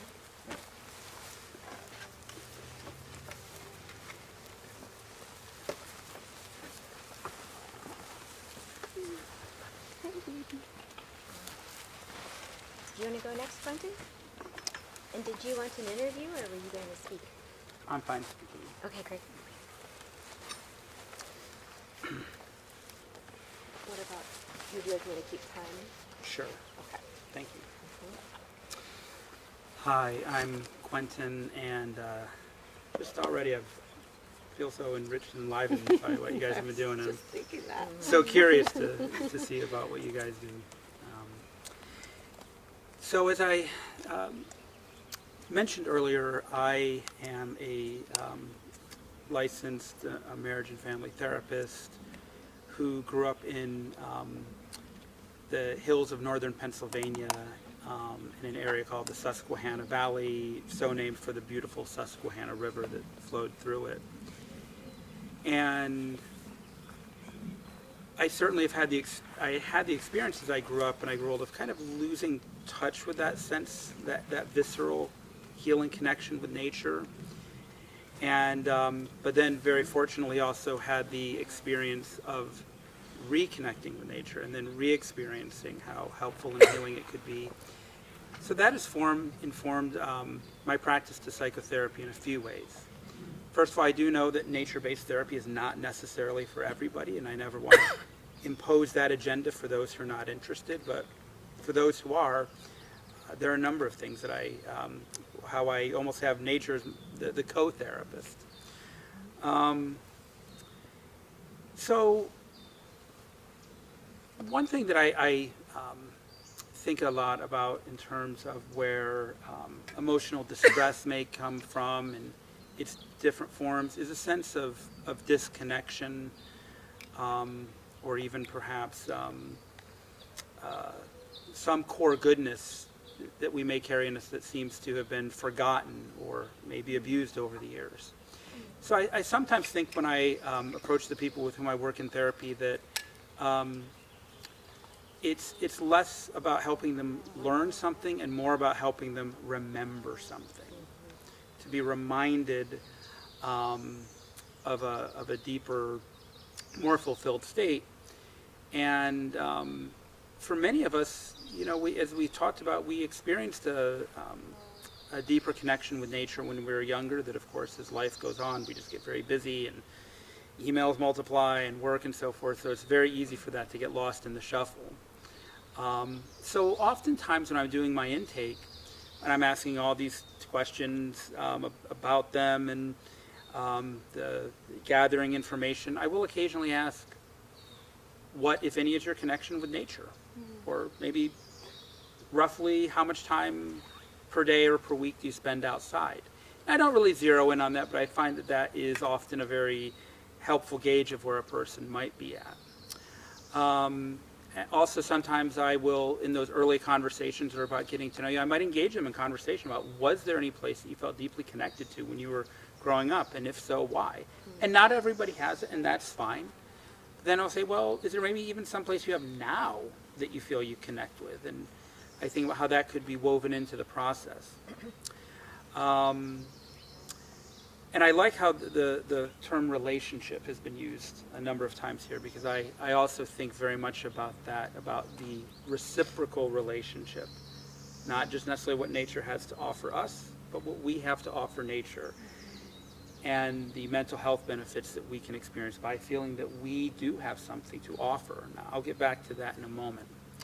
But first, I want to talk a little bit about some things that I do in the office and outside of the office. So one thing that I see a lot of people struggling with is anxiety in different forms, and compulsive self-doubt and so forth. And so sometimes I'll engage them in conversation about anxiety, and I'll invite them to consider that so much of anxiety is rooted in the what if mindset. What if this? What if that? What if somebody doesn't like me? What if my teacher gives me a bad grade? What if someone hasn't returned my text for 5 hours because they've all of a sudden decided they don't like me? I explain, what if rarely goes in a positive direction. We rarely think, well, what if everything just works out perfectly according to plan and just everybody likes me and no, it just, no. If somebody hasn't returned a text for 8 hours, the mind doesn't tend to say, what if they were so moved by your text that they just want to give you the proper amount of time to write the world's most beautiful, eloquent text in return? Nope. What if they don't like me? Let me reread it. Did I do something? So I say that sometimes a simple but significant solution to the what if mindset is the what is mindset. Well, what is happening right now? What is at play in the present moment? And one of the things that I find most helpful with this is that I have this very small log in my office. And sometimes if they seem to be struggling with committing to the what is, or even if they're not, I'll ask them to feel, I'll give this to them.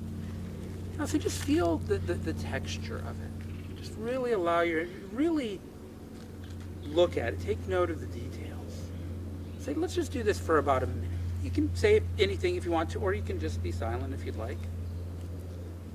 And they really, after about a minute or so, I'll check in with them. And it's amazing how much calmer they seem to feel. I'll say, thank you for being receptive to that. Now I'm going to invite you to consider this possibility. If you're feeling this much calmer just sitting here in my office having felt this, just imagine if you were out in the forest and had your hand against the bark of a tree. Or maybe you were outside and you were really feeling the blades of grass beneath your feet or between your fingers. And so I think that nature can be, that relationship, that attentive relationship to it can be very, very helpful. Similarly, when, sometimes when I'm working with people with, say, social anxiety, and I talk about that compulsively chattering voice in their head, and, well, what if somebody doesn't like me? Oh, I better be really witty. Let me practice my one-liners down. How do I casually work in the fact that I just got a promotion at work? And I say, I'm not really sure this is the best approach. And I will sometimes talk with them about, well, what if you were to go, again, and sit by a stream, or go out to some wooded areas at your home, or even, because I know not everybody has access to it, maybe just the garden in your backyard, or even a pot of flowers. And actually just try to be there, notice the texture of it. Because a lot of times you're not going to be going and say, oh, I really better impress this garden. Let me get my one-liners down here, And then I talk with them about trying to bring that presence that they had in with nature the next time they're in a social situation. And I will sometimes say just a little thing like, don't impress, just connect. That's one of the things that I think is actually lovely about the acceptance that nature offers us. If we go up to a beautiful, say, tree in the redwood forest, the tree's never going to say, what's your pedigree? What were your SAT scores? Where did you graduate from? I don't know if I have time for you. No. Nature has time for us. Yes. But if we bring our attention to it, our focus and our attentiveness, then I think we experience a much greater sense of calm. And then occasionally one of my clients will ask a very good point. They'll say, yeah, but a tree can't turn you down for a date. Fair enough. But if we bring that sense of, attentiveness, just trying to connect, not trying to get something or gain something, I think that can really make our human interactions a lot calmer, a lot more genuine, and a lot more authentic. So that's just one little snapshot of some things that can be done in the office. Sometimes, however, I'm very fortunate enough to work with people outside of the office. And so I happen to, when I say outside of the office, I tend to take them to a very lush green area of Topanga Canyon. I don't take them to the Bonds parking lot, which is outside, but it's a very different feeling. So as we walk through, I'll tell them that whenever they see some place that really calls to them, or they have some extra curiosity about some place that just somehow or other captures their attention, say, just tell me, and then we'll go down, we'll sit there, or we'll sit down for a while and have a conversation there. And when we do, I will listen to whatever was on their mind, and whatever difficulties they might be having at work, or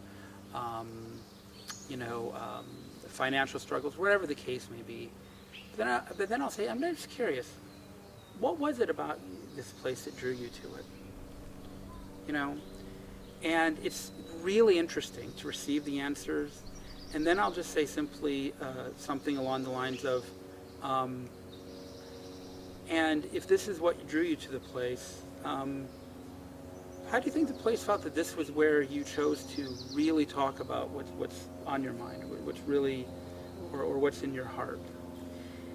And part of why I do this is I'm trying to affirm their intuitive sense of what speaks to them, what matters to them.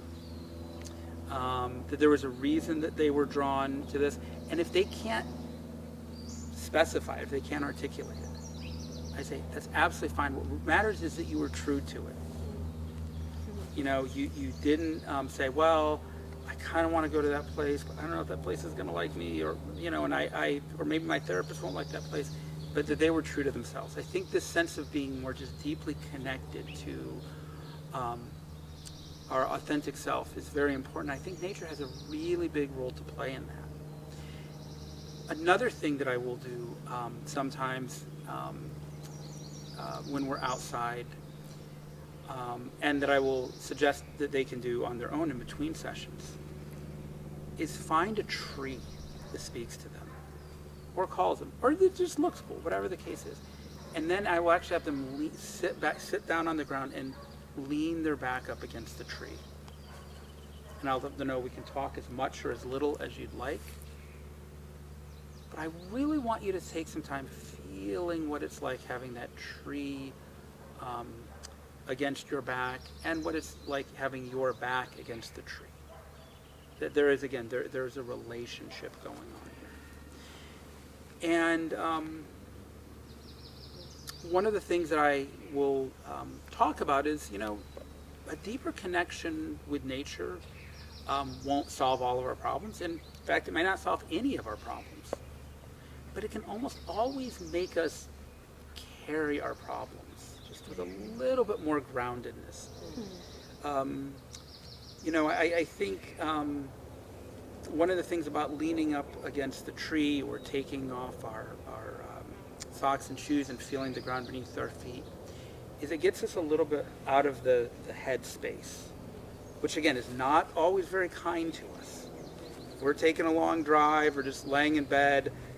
Our minds don't tend to just naturally drift back to that wonderfully happy 8th grade birthday party we had where all our friends were there and we got exactly what we wanted. Nope, our minds tend to go to, why didn't that person smile at me when I saw them in the hall? Like you know, I waved to them. Why didn't wave? You know, why didn't we wave? Oh, I'm sure they were just busy. They probably had something on my mind. Yeah, that's it. Wait, well, of course they saw me. I was only 6 feet away from them. And I say that by trying to get our bodies a little bit more connected with the earth from which we come from. This might help us get a little bit more into the body space or the heart space, the soul space perhaps, and even a little less out of the head space.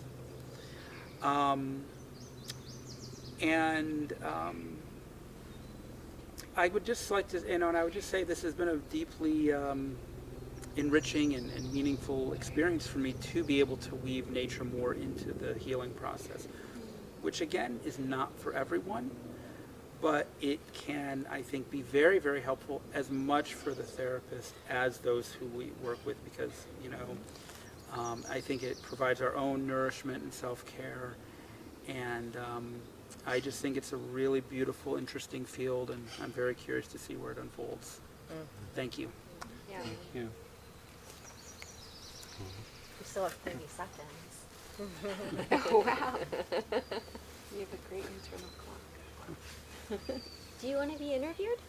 I'm not sure. No, I think I'm good.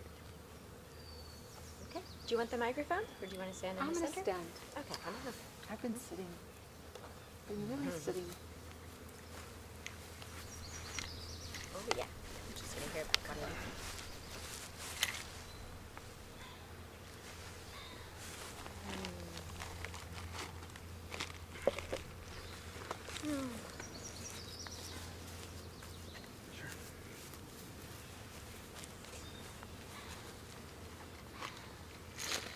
I'm going to start with a song, and I'll explain after I finish.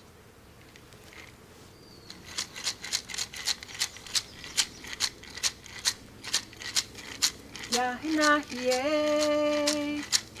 Yahinahiye, Yahinahiye, Yahinahiye, Yahinahiye, Yahinahiye, Yahinahiye, Yahinahiye.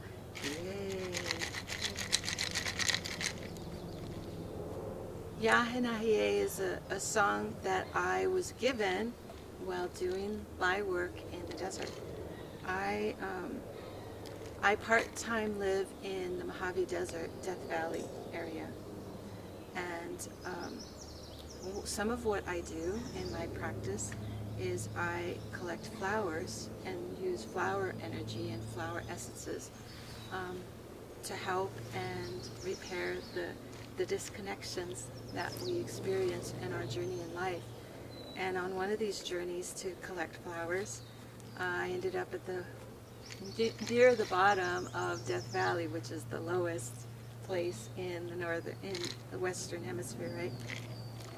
And I was certain with my teacher, she and I worked together in this particular journey. We were just so excited because it had rained and there was plenty of fuel for flowers and seeds to sprout and flowers to bloom. And for the life of us, we for 3 days, we had 4 days to work, and for 3 days we went into canyons and we went down roads we hadn't been, and everywhere we went, it was just, there wasn't that resonance with the flowers. And finally we ended up near the bottom of the Death Valley Canyon, and sitting in a gully, we just said, well, we'll just sit down and stop trying. We'll just stop trying. And we sat down to eat, and I opened my bottle of water, and when I poured it, it spilled on the ground below me. And what I didn't notice until that moment was a magical pavement of color and beauty and sparkles and different textures and different infusions of different types of stone, and there they were on the ground, and when the water hit it, they just lit up like a lit up pathway in front of us. And I looked at her and she looked at me, and we were looking at the floor, and I said, look at the pretty stones. And she looked at me and she said, she didn't say anything, and I looked again, and the stones on the ground said, what are you talking about? We're the mountain. In a voice in my head, I heard them say, you have no idea what you're talking about. Girl, we are a mountain. I looked at her like, did you just hear what I heard? And the intention was to connect with nature and connect with flowers, and little did I know that what I needed to do was just be still and listen. And what I heard was the stones speaking. And this one kind of showed up soon after this excursion and this experience. And what I heard was that we are the mountains. We might be pieces. We come, and when I looked up, and there they were, the purple one came from that mountain, and the sparkly one came from that mountain, and that one, and you, and you, and you, and you. That's what happened. It was like, and me, and me, and we, and us. We were all here. And then the song came, Yahenahiye. Yahenahiye is like, we are the pieces. This song is called Peace, P-E-A-C-E, from all the pieces, P-I-E-C-E-S, right? Peace from all the pieces. And when I honored the mountain in all her pieces, I realized that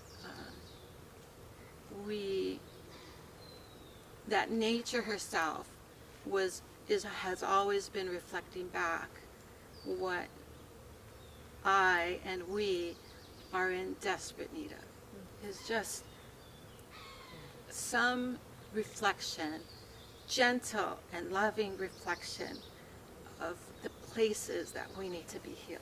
Mm-hmm. That's how the medicine comes. It comes for me in this practice of going out into nature and allowing nature to give me the next piece of my personal healing. And in that, I offer this new reflection to those who come to me. And so they get another piece brought back into some disconnected, lost, left behind part of themselves. And so when I touch the stones and I look at the stone people, I remember that they're always saying, you might feel like you're pieces, but you're really part of the great mountain. And that was one of the lessons that I got on my nature journey. So the song is, Yahinahie, like, there's a piece over here. Yahinahie, there's a piece over there. Yahinahie, there's a piece over here. Yahinahie, but we are the mountain, right? We are the mountain. I share that story because, and I didn't know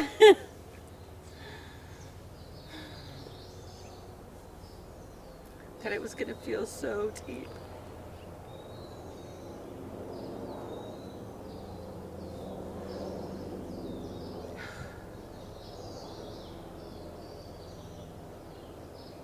It's like the story my mother tells, that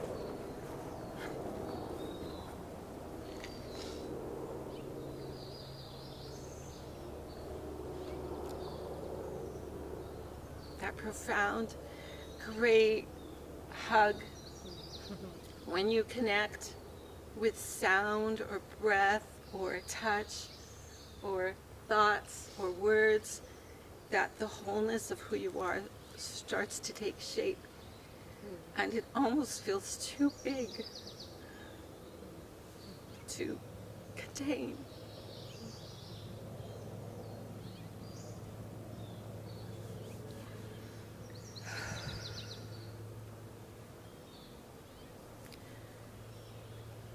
And then I think about allowing my feet to reach down into the earth, to be more solid and more grounded and more grounded. And then I can be the tree that so nobly stands among us, quietly watching, providing shade and sometimes food, and every now and then a place to live. And then I feel right back in my body, right back one more time. So I didn't know I was going to go in that direction to begin how I share and how I work with nature and in myself and with those around me.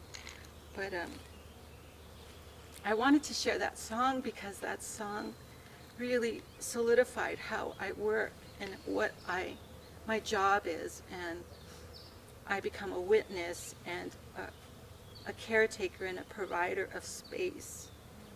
And I get to listen to the mantra and feel my feet in the ground and hear the joyful voice of the teacher and a new perspective of the world around me and the dear and strong connections of the loved ones around me. And I know that I'm not alone, that my world is so close and so together. So this song represents all of us, and it represents my connection to each person that comes to me.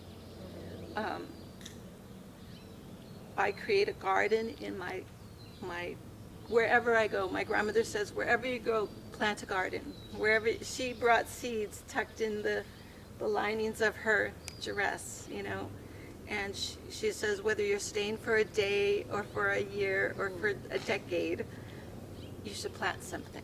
Mm-hmm. You should plant something because you put energy into it and you feed the ground. There are stories of those who went on the Trail of Tears who planted pieces of themselves along the way, so maybe one day they'll find their way back, right?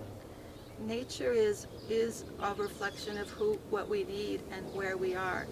And like you, I do a lot of talk therapy. I am a chiropractor by profession because that's the license that I chose to, but I'm also a holder of space and I'm an energy worker.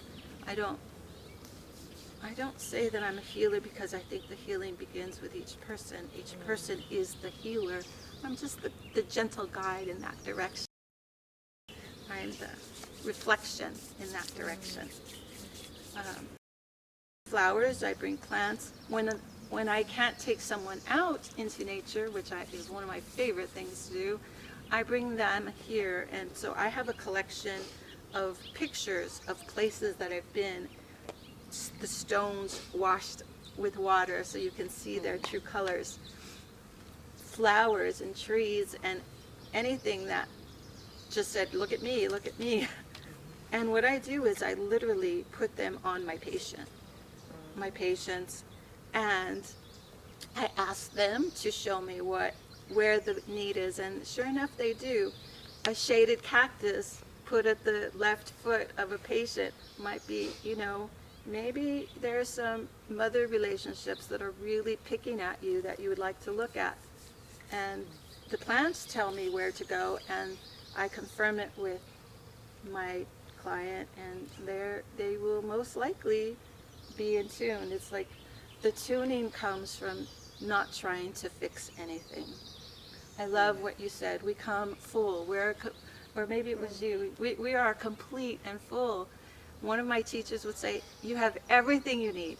You are everything right now, right here, right now, in the present moment. You have everything you need. What do you need right here, right now, in this moment? Right now, right here, I need nothing. I ate. I'm among beautiful people. I'm not cold. I have a car if I needed to get into warm shelter. And I don't need anything right here, right now. And nature teaches us that she and they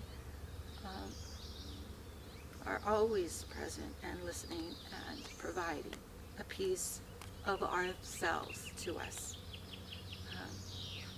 And when we can listen, we can reflect and share and provide a new perspective.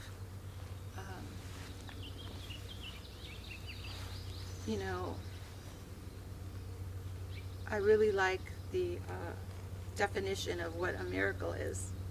The definition of a miracle is, for me, and I've heard it from some really good teacher, she says, a miracle is a change in perspective. When you can change your perspective, you can find the peace in not being the one chosen. You can find peace in, or at least acceptance, if something doesn't go my way,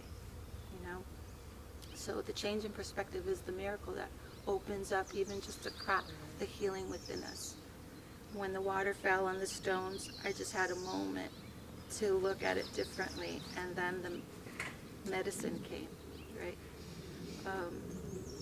My hands are mostly my medicine, and then the stories that come through me from the places I've been or the people I meet, and I get to share that, and I get to listen to the stories that come to me and bring a new perspective. So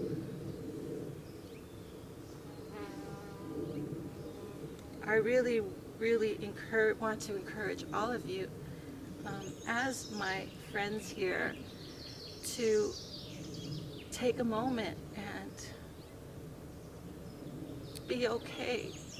That you might feel like a little piece floating on some great water, not sure where the current will take you. And just know that as long as you're not still, as long as there's a breath in your body, and maybe you can't move, but you can feel, as my compañera Elena showed, that we can still feel that you might actually feel that the water is a great container of our connection with each other. The breath that I breathe is full of water. You are full of water, right? I'm so never disconnected. And the water showed me that even the stones that somehow rolled down a mountain over eons made its way down to me and connected. I'm not really sure if I'm expressing how I work, but I really want you to get that one, you are not alone. There is nothing in your life or mine that is so weird and outrageous that it can't be understood or connected by someone else. Nature herself has gone through it all. She's gone through horrors and great, amazing transformations, and still comes back. Old buildings can be constructed in a beautiful sacred place, and once everyone is gone, nature says, no problem, I got time, and comes back. Trees growing in great stone buildings. So I'm not afraid. Number one, you're not alone. Number two, don't be afraid to the point where you stop. Number three, know that time and space can't separate you from any other being. Nothing, no time, space, realms of existence. We're all connected, and nature has a place for you.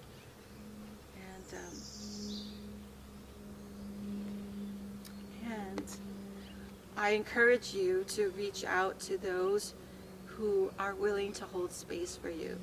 These beautiful people, because we need each other. There's no place in nature that stands alone, like an island. And even an island is not alone. It's connected to something. I love what you said about, these hormones that the trees give out. There's this beautiful video or documentary about the secret life of trees and what their roots are doing. It's not so much what they're doing above ground, but what they're doing below ground. And below ground, these great, beautiful grandmas and grandpas are feeding and supporting those around them. And every single plant is connected by a root system, just like we are connected through water above ground. And so, one, you are not alone. And nature can reflect that back to you. And maybe it's not your thing, but maybe it's worth giving it a try. Go out. Go outside. Listen. Don't be in a hurry. Allow the frequency of every plant to share something with you. I wanted to be more specific about what I do, but it seems somehow that it's not really about what I do. This is really about what nature does, is what nature can do for you. So, thank you.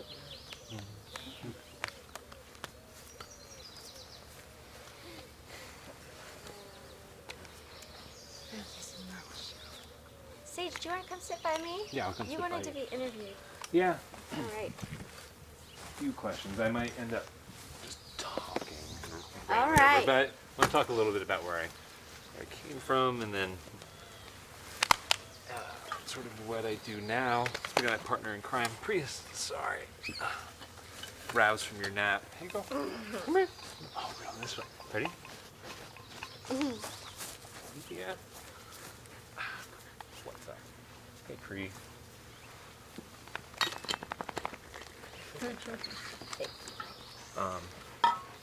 Hear me okay? Good. So like I said before, first off, thank you guys all for sharing. I feel really grateful to be here. It's so cool. Thanks for listening. Oh well, I feel honored. I look forward to like rewatching this and taking notes. No, it's been an honor to hear the different ways in which you share and experience things, and yours was beyond specific. The emotionality Right? you shared was, You just did it. yeah, you just owned it. You lived it. Yes. So yeah, like I said before, my name's Sage. You can tell my parents were hippies. Baby boomers. Grew up on an avocado farm up the road, about 10 miles, and I was just covered in dirt my whole life. I mean, that sounds kind of bad when I say it like that. I was clean, but I loved running around. Dirt is clean, exactly. Soil. So yeah, kind of this idea that I always try to bring into my practice is terra firma. There's a way to say it in Spanish, but I'm not going to butcher it. Not going to butcher it. But I mean, just finding grounding in earth. You know, like Wendy always taught us, gravity always has our back. Wendy Elliott. Wendy Elliott, amazing. I love that. Yeah. Gravity. So I, even my early education, I went up to UC Santa Cruz, right, for my undergrad, and it was just surrounded by trees.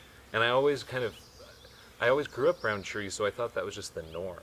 Until I came out in the world and realized, oh no, not everyone does this. But Santa Cruz let me just literally study in the redwoods, right, like a library up in the trees. Like, so grateful in hindsight. People ask, do you miss the people? And I'm like, miss the trees. But I was thinking before, I mean, trees have been kind of one of my role models, you know, and I try to sort of bring that into sessions with clients, which I'm having this like ethical dilemma because there's like a mosquito keeps coming, and I'm like, do I kill it? But I'm just going to embrace it. No, guys, actually, that's pretty good. Yeah, that's Thank you pretty very good. much. It's probably about time.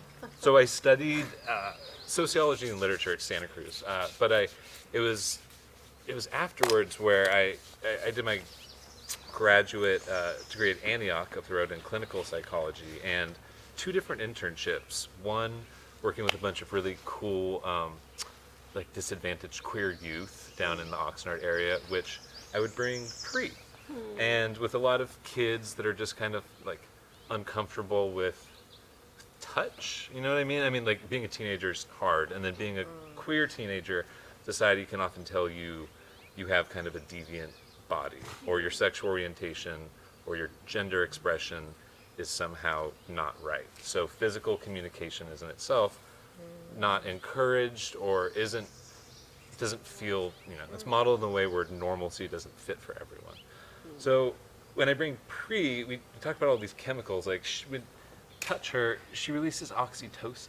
You know, it's something that it's like the love drug, as we kind of call it. Yes. And like I said before, in sessions sometimes I'll just have people just bawling, right? I mean, even earlier today, actually, someone was crying reading a breakup letter, kind of, and she just goes up and kind of just sat with them, sort of started to whimper when I was like, okay, you calm down. But then it was this almost like, you know, consoling in a sort of way, in a way that I couldn't necessarily. And if I did, or if we had, it's sort of rescuing too much. So yeah, so letting her do some of that work. But really, she lets them ground themselves. You know what I mean? She's gravity. She's that reminder that, hey, this is a safe space. But nature isn't always, and that's why I like kind of bringing therapy outside the office. But that started in early internships. The other one was at a board and care facility for adults living with schizophrenia or on the schizoaffective spectrum. And it was up in Santa Barbara, so we were lucky and privileged enough to have, they called animal husbandry. It sounds weird, but we had chickens. We even had emotional support dog. We did gardening. So that was one of the first experiences I really had doing direct nature therapy, or therapy in nature, was just sitting outside with these people who had pretty, I won't say serious records, but society had kind of given up on them in terms of being productive. So when it was gardening, and we incentivized them, right, with some like house cash, do some chores, things like that. But being able to take control and get in the dirt, right, and even grow the own lettuce that we kind of like made them sort of like eat. It was so cool, so gratifying to see it go full circle. Doing nature outside too always presents kind of a little bit of chaos that I like to incorporate into session that we can't, like, the thing I noticed is, especially over the pandemic, like we try to bring nature into the office. We have really great plants. They look awesome. We have a water feature. But then bringing therapy into nature seemed like a much more immediate way to do it. And we're lucky enough to be across the street from a park, which is great, and about 2 blocks away from the beach. So it's pretty amazing, actually. We share an office. We share an office. If you guys haven't figured it out, great. we share an office. So yeah, Shar and I go way back. We share the same affinity for wood and plants and nature. And you're the one who actually showed me that cool cutty path over the bridge to the beach. So Yeah, pedestrian bridge. Pedestrian bridge. Yeah. It's pretty awesome. And I thought of that when you were talking, just walking with clients and they're talking about something difficult and they can't sit in it. Like in the office, you're just like, right? But when you're moving, you're constantly kind of moving, but addressing it. So using the physical momentum to help kind of some of those more inert moments in dialogue when we're dealing with difficult subjects. I grew up with like no religion. Parents were like super spiritual hippy dippy, but no organized theology. So for me, nature has been like Mother Earth is my god. I mean, like straight up. People ask me, I'm like, pagan? I don't know. What am I? I find doing sessions in nature, if one on the kind of bridge to that. I feel like I'm not letting you interview me.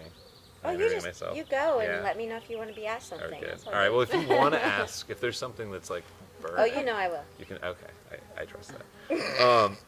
So obviously because of COVID, yay for being vaccinated, and a lot of clients are. But I had to do lots of sessions outside across the street, and like I said before, I work with a lot of clients whom are queer or on the LGBTQI plus spectrum, and cisgendered people have enough time in our bodies and feeling weird about it. But when I had clients whom usually, park in the back and then come straight in my office, meet across the street at the park, there was a difference in, how they spoke, right? Because there were people sort of around in the periphery, but they had to sit in their own skin, maybe clothes that they wouldn't normally necessarily wear. But it was kind of like, this, I don't want to say soft drag, but we got to sort of dip in and be around people without having to interact with people. Being around animals without having to directly interact with them, which I had done before in animal husbandry, like when we had that emotional support pony, which as I say it sounds so good. But there's this one thing in sessions that keeps happening recently. I couldn't help but want to bring it up, is that like people seem to be afraid of bees, right? And so the one thing that happens a lot in session that I feel like is emblematic of like life and everything we're talking about, and sitting with non-duality, and just how the ultimate comfort in nature is that it's consistently inconsistent. There's always chaos. When a bee comes, there's this natural fight, flight, freeze response, right? And quite often some clients try to like hit it, they know that doesn't work. And then if they keep moving, the bee will follow them. Quite often, brightly colored hair, we have good perfumes. And then the biggest one is kind of like the T-Rex approach, like in Jurassic Park, where you just sort of hold still. Right. And it's so uncomfortable, right? And kind of counterintuitive, because you want to get away from the discomfort. And like to sit, I can't do that in the office. I can't just like hit a button and this bee descends, right? That would be bridging on unethical, if not flooding, right? But it's something, doing it out in an open space too. Now you're thinking about it. I know, right? Yeah, now you're like, what are the possibilities? Release the bee. Release it. But I mean, they realize it releases adrenaline, right, and cortisol, and some of them are aware that actually only antagonizes the bee, right? So it's just sort of sitting and waiting, like when we're walking on that overpass and like a motorcyclist goes by. Like loud. But nature can be loud sometimes. Even at beach sessions when there's just like that wave. But we can take those distractions and I think use them as avenues for interventions. which I think can be so cool. The bee moment comes up all the time, or spider, and people being afraid more of obviously what they don't know. And this world of what ifs, I feel like half of my job is working on people with what ifs.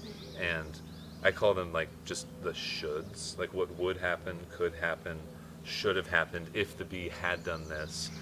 When you look at anxiety, which we're kind of plagued with in this rapid fire culture, it's built around anticipation. And so if we suspend anticipating, we're literally unable to be anxious. Sadly, why a lot of people say turn to like alcohol, things like that, turn off their brain.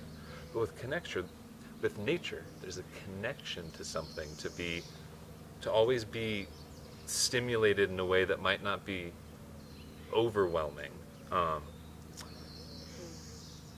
Alan Watts said this thing, I probably have paraphrased him 6 times already, but he said, we didn't come into this world, we came from it. And I thought that was so poignant, because so much of our problems are spent trying to avoid nature, avoid the elements, avoid getting too wet, too hot, too dirty. And it's amazing what happens when we show people an avenue to reconnect with it, if it's through yoga or ceremony or song or sitting up against a bark, right? I mean, any avenue to help people connect with their environment, which is something that I don't even, as we talk about it, it's a duality. We're so separate from nature, even when we talk about it. Like, and there's, with everyone trying to say get control over their lives, there's something in nature where there's a controlled chaos, like that bee. And so when you embrace the kind of ability to live with that constant, controlled anarchy, you can take that outside of session. The ability to sit with the unknown and use it as an opportunity for growth and not just be afraid of it.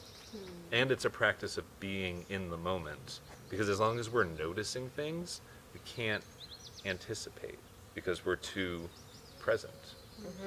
Like when we're at home, we'll notice things are messy, but when we're in the forest, it's not like it's dirty, right? Like someone like that tree is like, are you gonna clean up? Like, yeah. Or if we do, it's because we bring in like waste, right? Like that piece of trash at the beach that's like, but it feels good being like now, like picking that up. Like we give back to nature in the same way that it gives back to us. So I mean, I was like, how do I make this specific in terms of like showing an intervention? I was thinking that with my clients, sometimes they feel safe in sessions, and to be able to take that space, the safeness of it with them, I try to ground them in certain somatic senses, the 5 senses with the 5 elements. People, touch, sound, taste, sight, and come on, people, smell. And then the 5 elements being earth, fire, wind, water, air, earth, fire, wind, water, and then love. 5th element, I'll use this even with clients, like generationally, people will connect with, we were talking about Captain Planet earlier, right? And then the movie, The 5th Element, I hope someone here has seen it. See? Yeah, and then Avatar, not the blue one, but The Last Airbender. A lot of and people's venue to say horoscopes and things like that. A lot of people are connected to their sign and can relate to the kind of character types of those, and spending so much time trying to live up to impossible standards to meet as humans. Sometimes we can just mimic aspects of nature.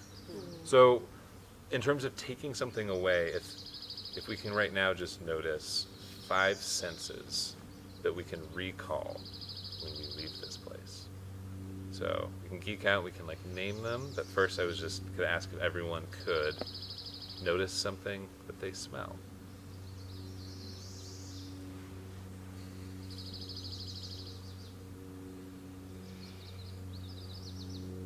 Next I was going to ask taste and disclose that I think, what were you burning earlier? Yeah, that is basically all I'm smelling and tasting, but it is wonderful. I have to say. Does seep in. Yeah, and I think, I will take those 2 things with me. And when I when I smell that and taste it, even on a visceral level, I will be brought back to this place. Yeah, but how about even right now, I don't want to pony up your exercise too hard, but just taking one sound with you. There's like right now, there's a cacophony of birds, but if you were to listen and pick one sound,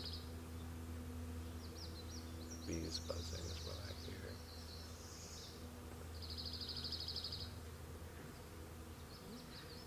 And then something you feel, those of you who are barefoot, I encourage you to feel the dirt between your toes. I feel sacrilegious for having shoes. Yeah, but like, get some of that dirt in there. Okay.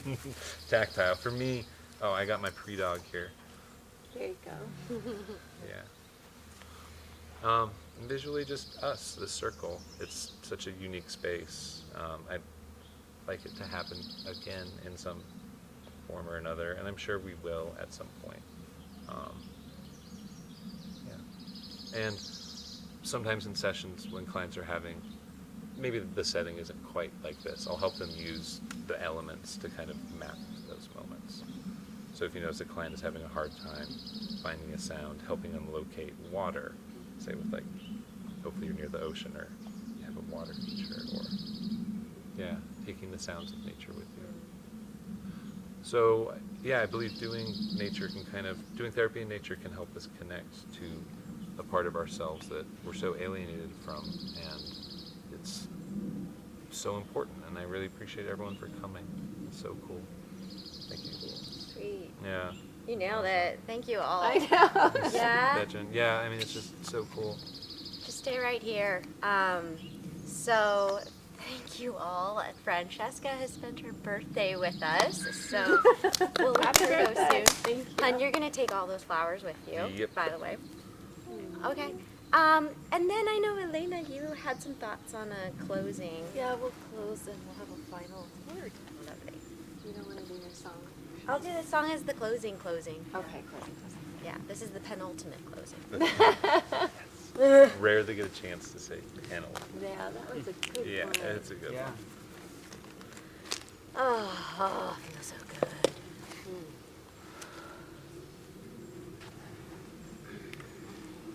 I want to invite you to stand as we bring this beautiful day, beautiful time to a close during this most auspicious time as we head toward the solstice. Couple of days.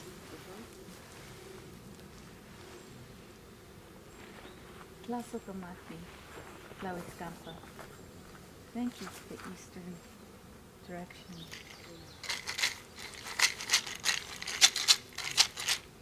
Tlasokamati, Xihuatlampa. With thanks to the ancestors of the West. Tlasokamati, Miclampa, to the north. Tlasokamati, Miclampa, south.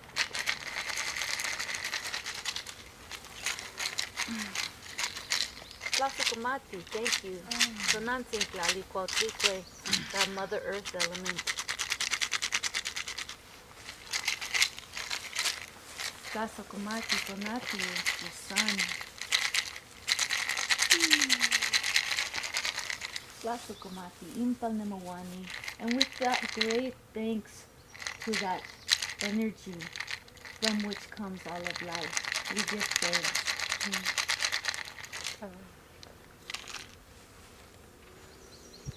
And starting here at the left with Clinton, if you have a final, or no, with Sage, if you have a final word that you'd like to share, any final thoughts. Thank you. Eternal gratitude for everyone that's here.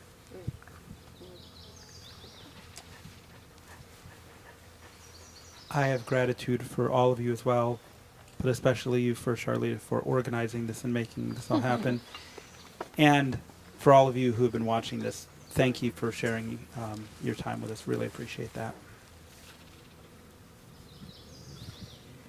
Thank you, Charlita. Charlita. The first time. You did get it. Charlita. Yeah. And we have Elena and Elena. We have a gift for you. Aw. Some of So our you work. being here was a gift. Oh. And this is our love gift from our work to you. We want to thank you. I'm sure you spend many hours and days preparing, and we're so grateful. I mean, just so honored to even be here. Thank you. And I just wanted to thank the Four Directions and the spirits of the earth, all the tall ones, the winged ones, the little insect ones, and the two-legged ones. Oh.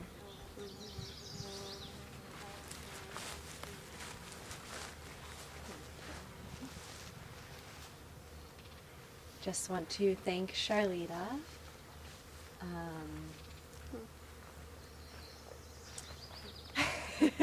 Your vision is so beautiful, and this was a really lovely way to spend my birthday. And just again want to acknowledge everything in my life and everyone in my life who's been a teacher, and thank all of you for being here and being a teacher, and I hope to be in touch. Pues les digo, Someteot, primero que nada quiero darle gracias al Creador por un día más de vida. And thank you to each and every one of you for being here today and sharing your medicine. I learned a lot today, and I'm really grateful to have been here to be part of this, and thank you so much, every single one of you. And thank you, Julio and Aurelio and Manny and Charlita. Yeah, you did a beautiful job, and we're all grateful to be here, so thank you for that. And con el permiso de Dios, con el permiso de las ánimas conquistadoras de los cuatro vientos, se les dio someteo. I wanted to add thanks to all of you, which is going to be in the credits as we roll out, but also just thanks to my boyfriend, Seth. Thanks to my focus coach, Alika Hope, who helped me craft this months ago. And then special thanks to Janine Turner, my Move Forward virtual assistant, who made all the logistics possible. So grateful that everyone could be here. I want to close with a song, if we're brave. So I'll do a call and response. This is called Put Your Roots Down. This is one we often do at Church of the Wild. Nice. Here in Ojai. Okay. All right, so when my hands are here, I'm singing. Okay. And then when I do hand motions, y'all are singing with me. Those are cues for the words, okay? Put your roots down, put your feet on the ground. You can hear what she says if you listen. Put your roots down, put your feet on the ground. You can hear what she says if you listen. 'Cause the sound of the river as it moves across the stones. 'Cause the sound of the river as it moves across the stones is the same sound as the blood in your body as it moves across your bones. Is the same sound as the blood in your body as it moves across your bones. Are you listening? Are you listening? Put your roots down, put your feet on the ground. You can hear what she says if you listen. Put your roots down, put your feet on the ground. You can hear what she says if you listen. 'Cause the sound of the river as it moves across the stones. 'Cause the sound of the river as it moves across the stones is the same sound as the blood in your body as it moves across your bones. Is the Same sound as the blood in your body as it moves across your bones. Are you listening? Are you listening? Are you listening? Are you listening? Are you listening? Woo. Are you listening? Thank you. Thank you.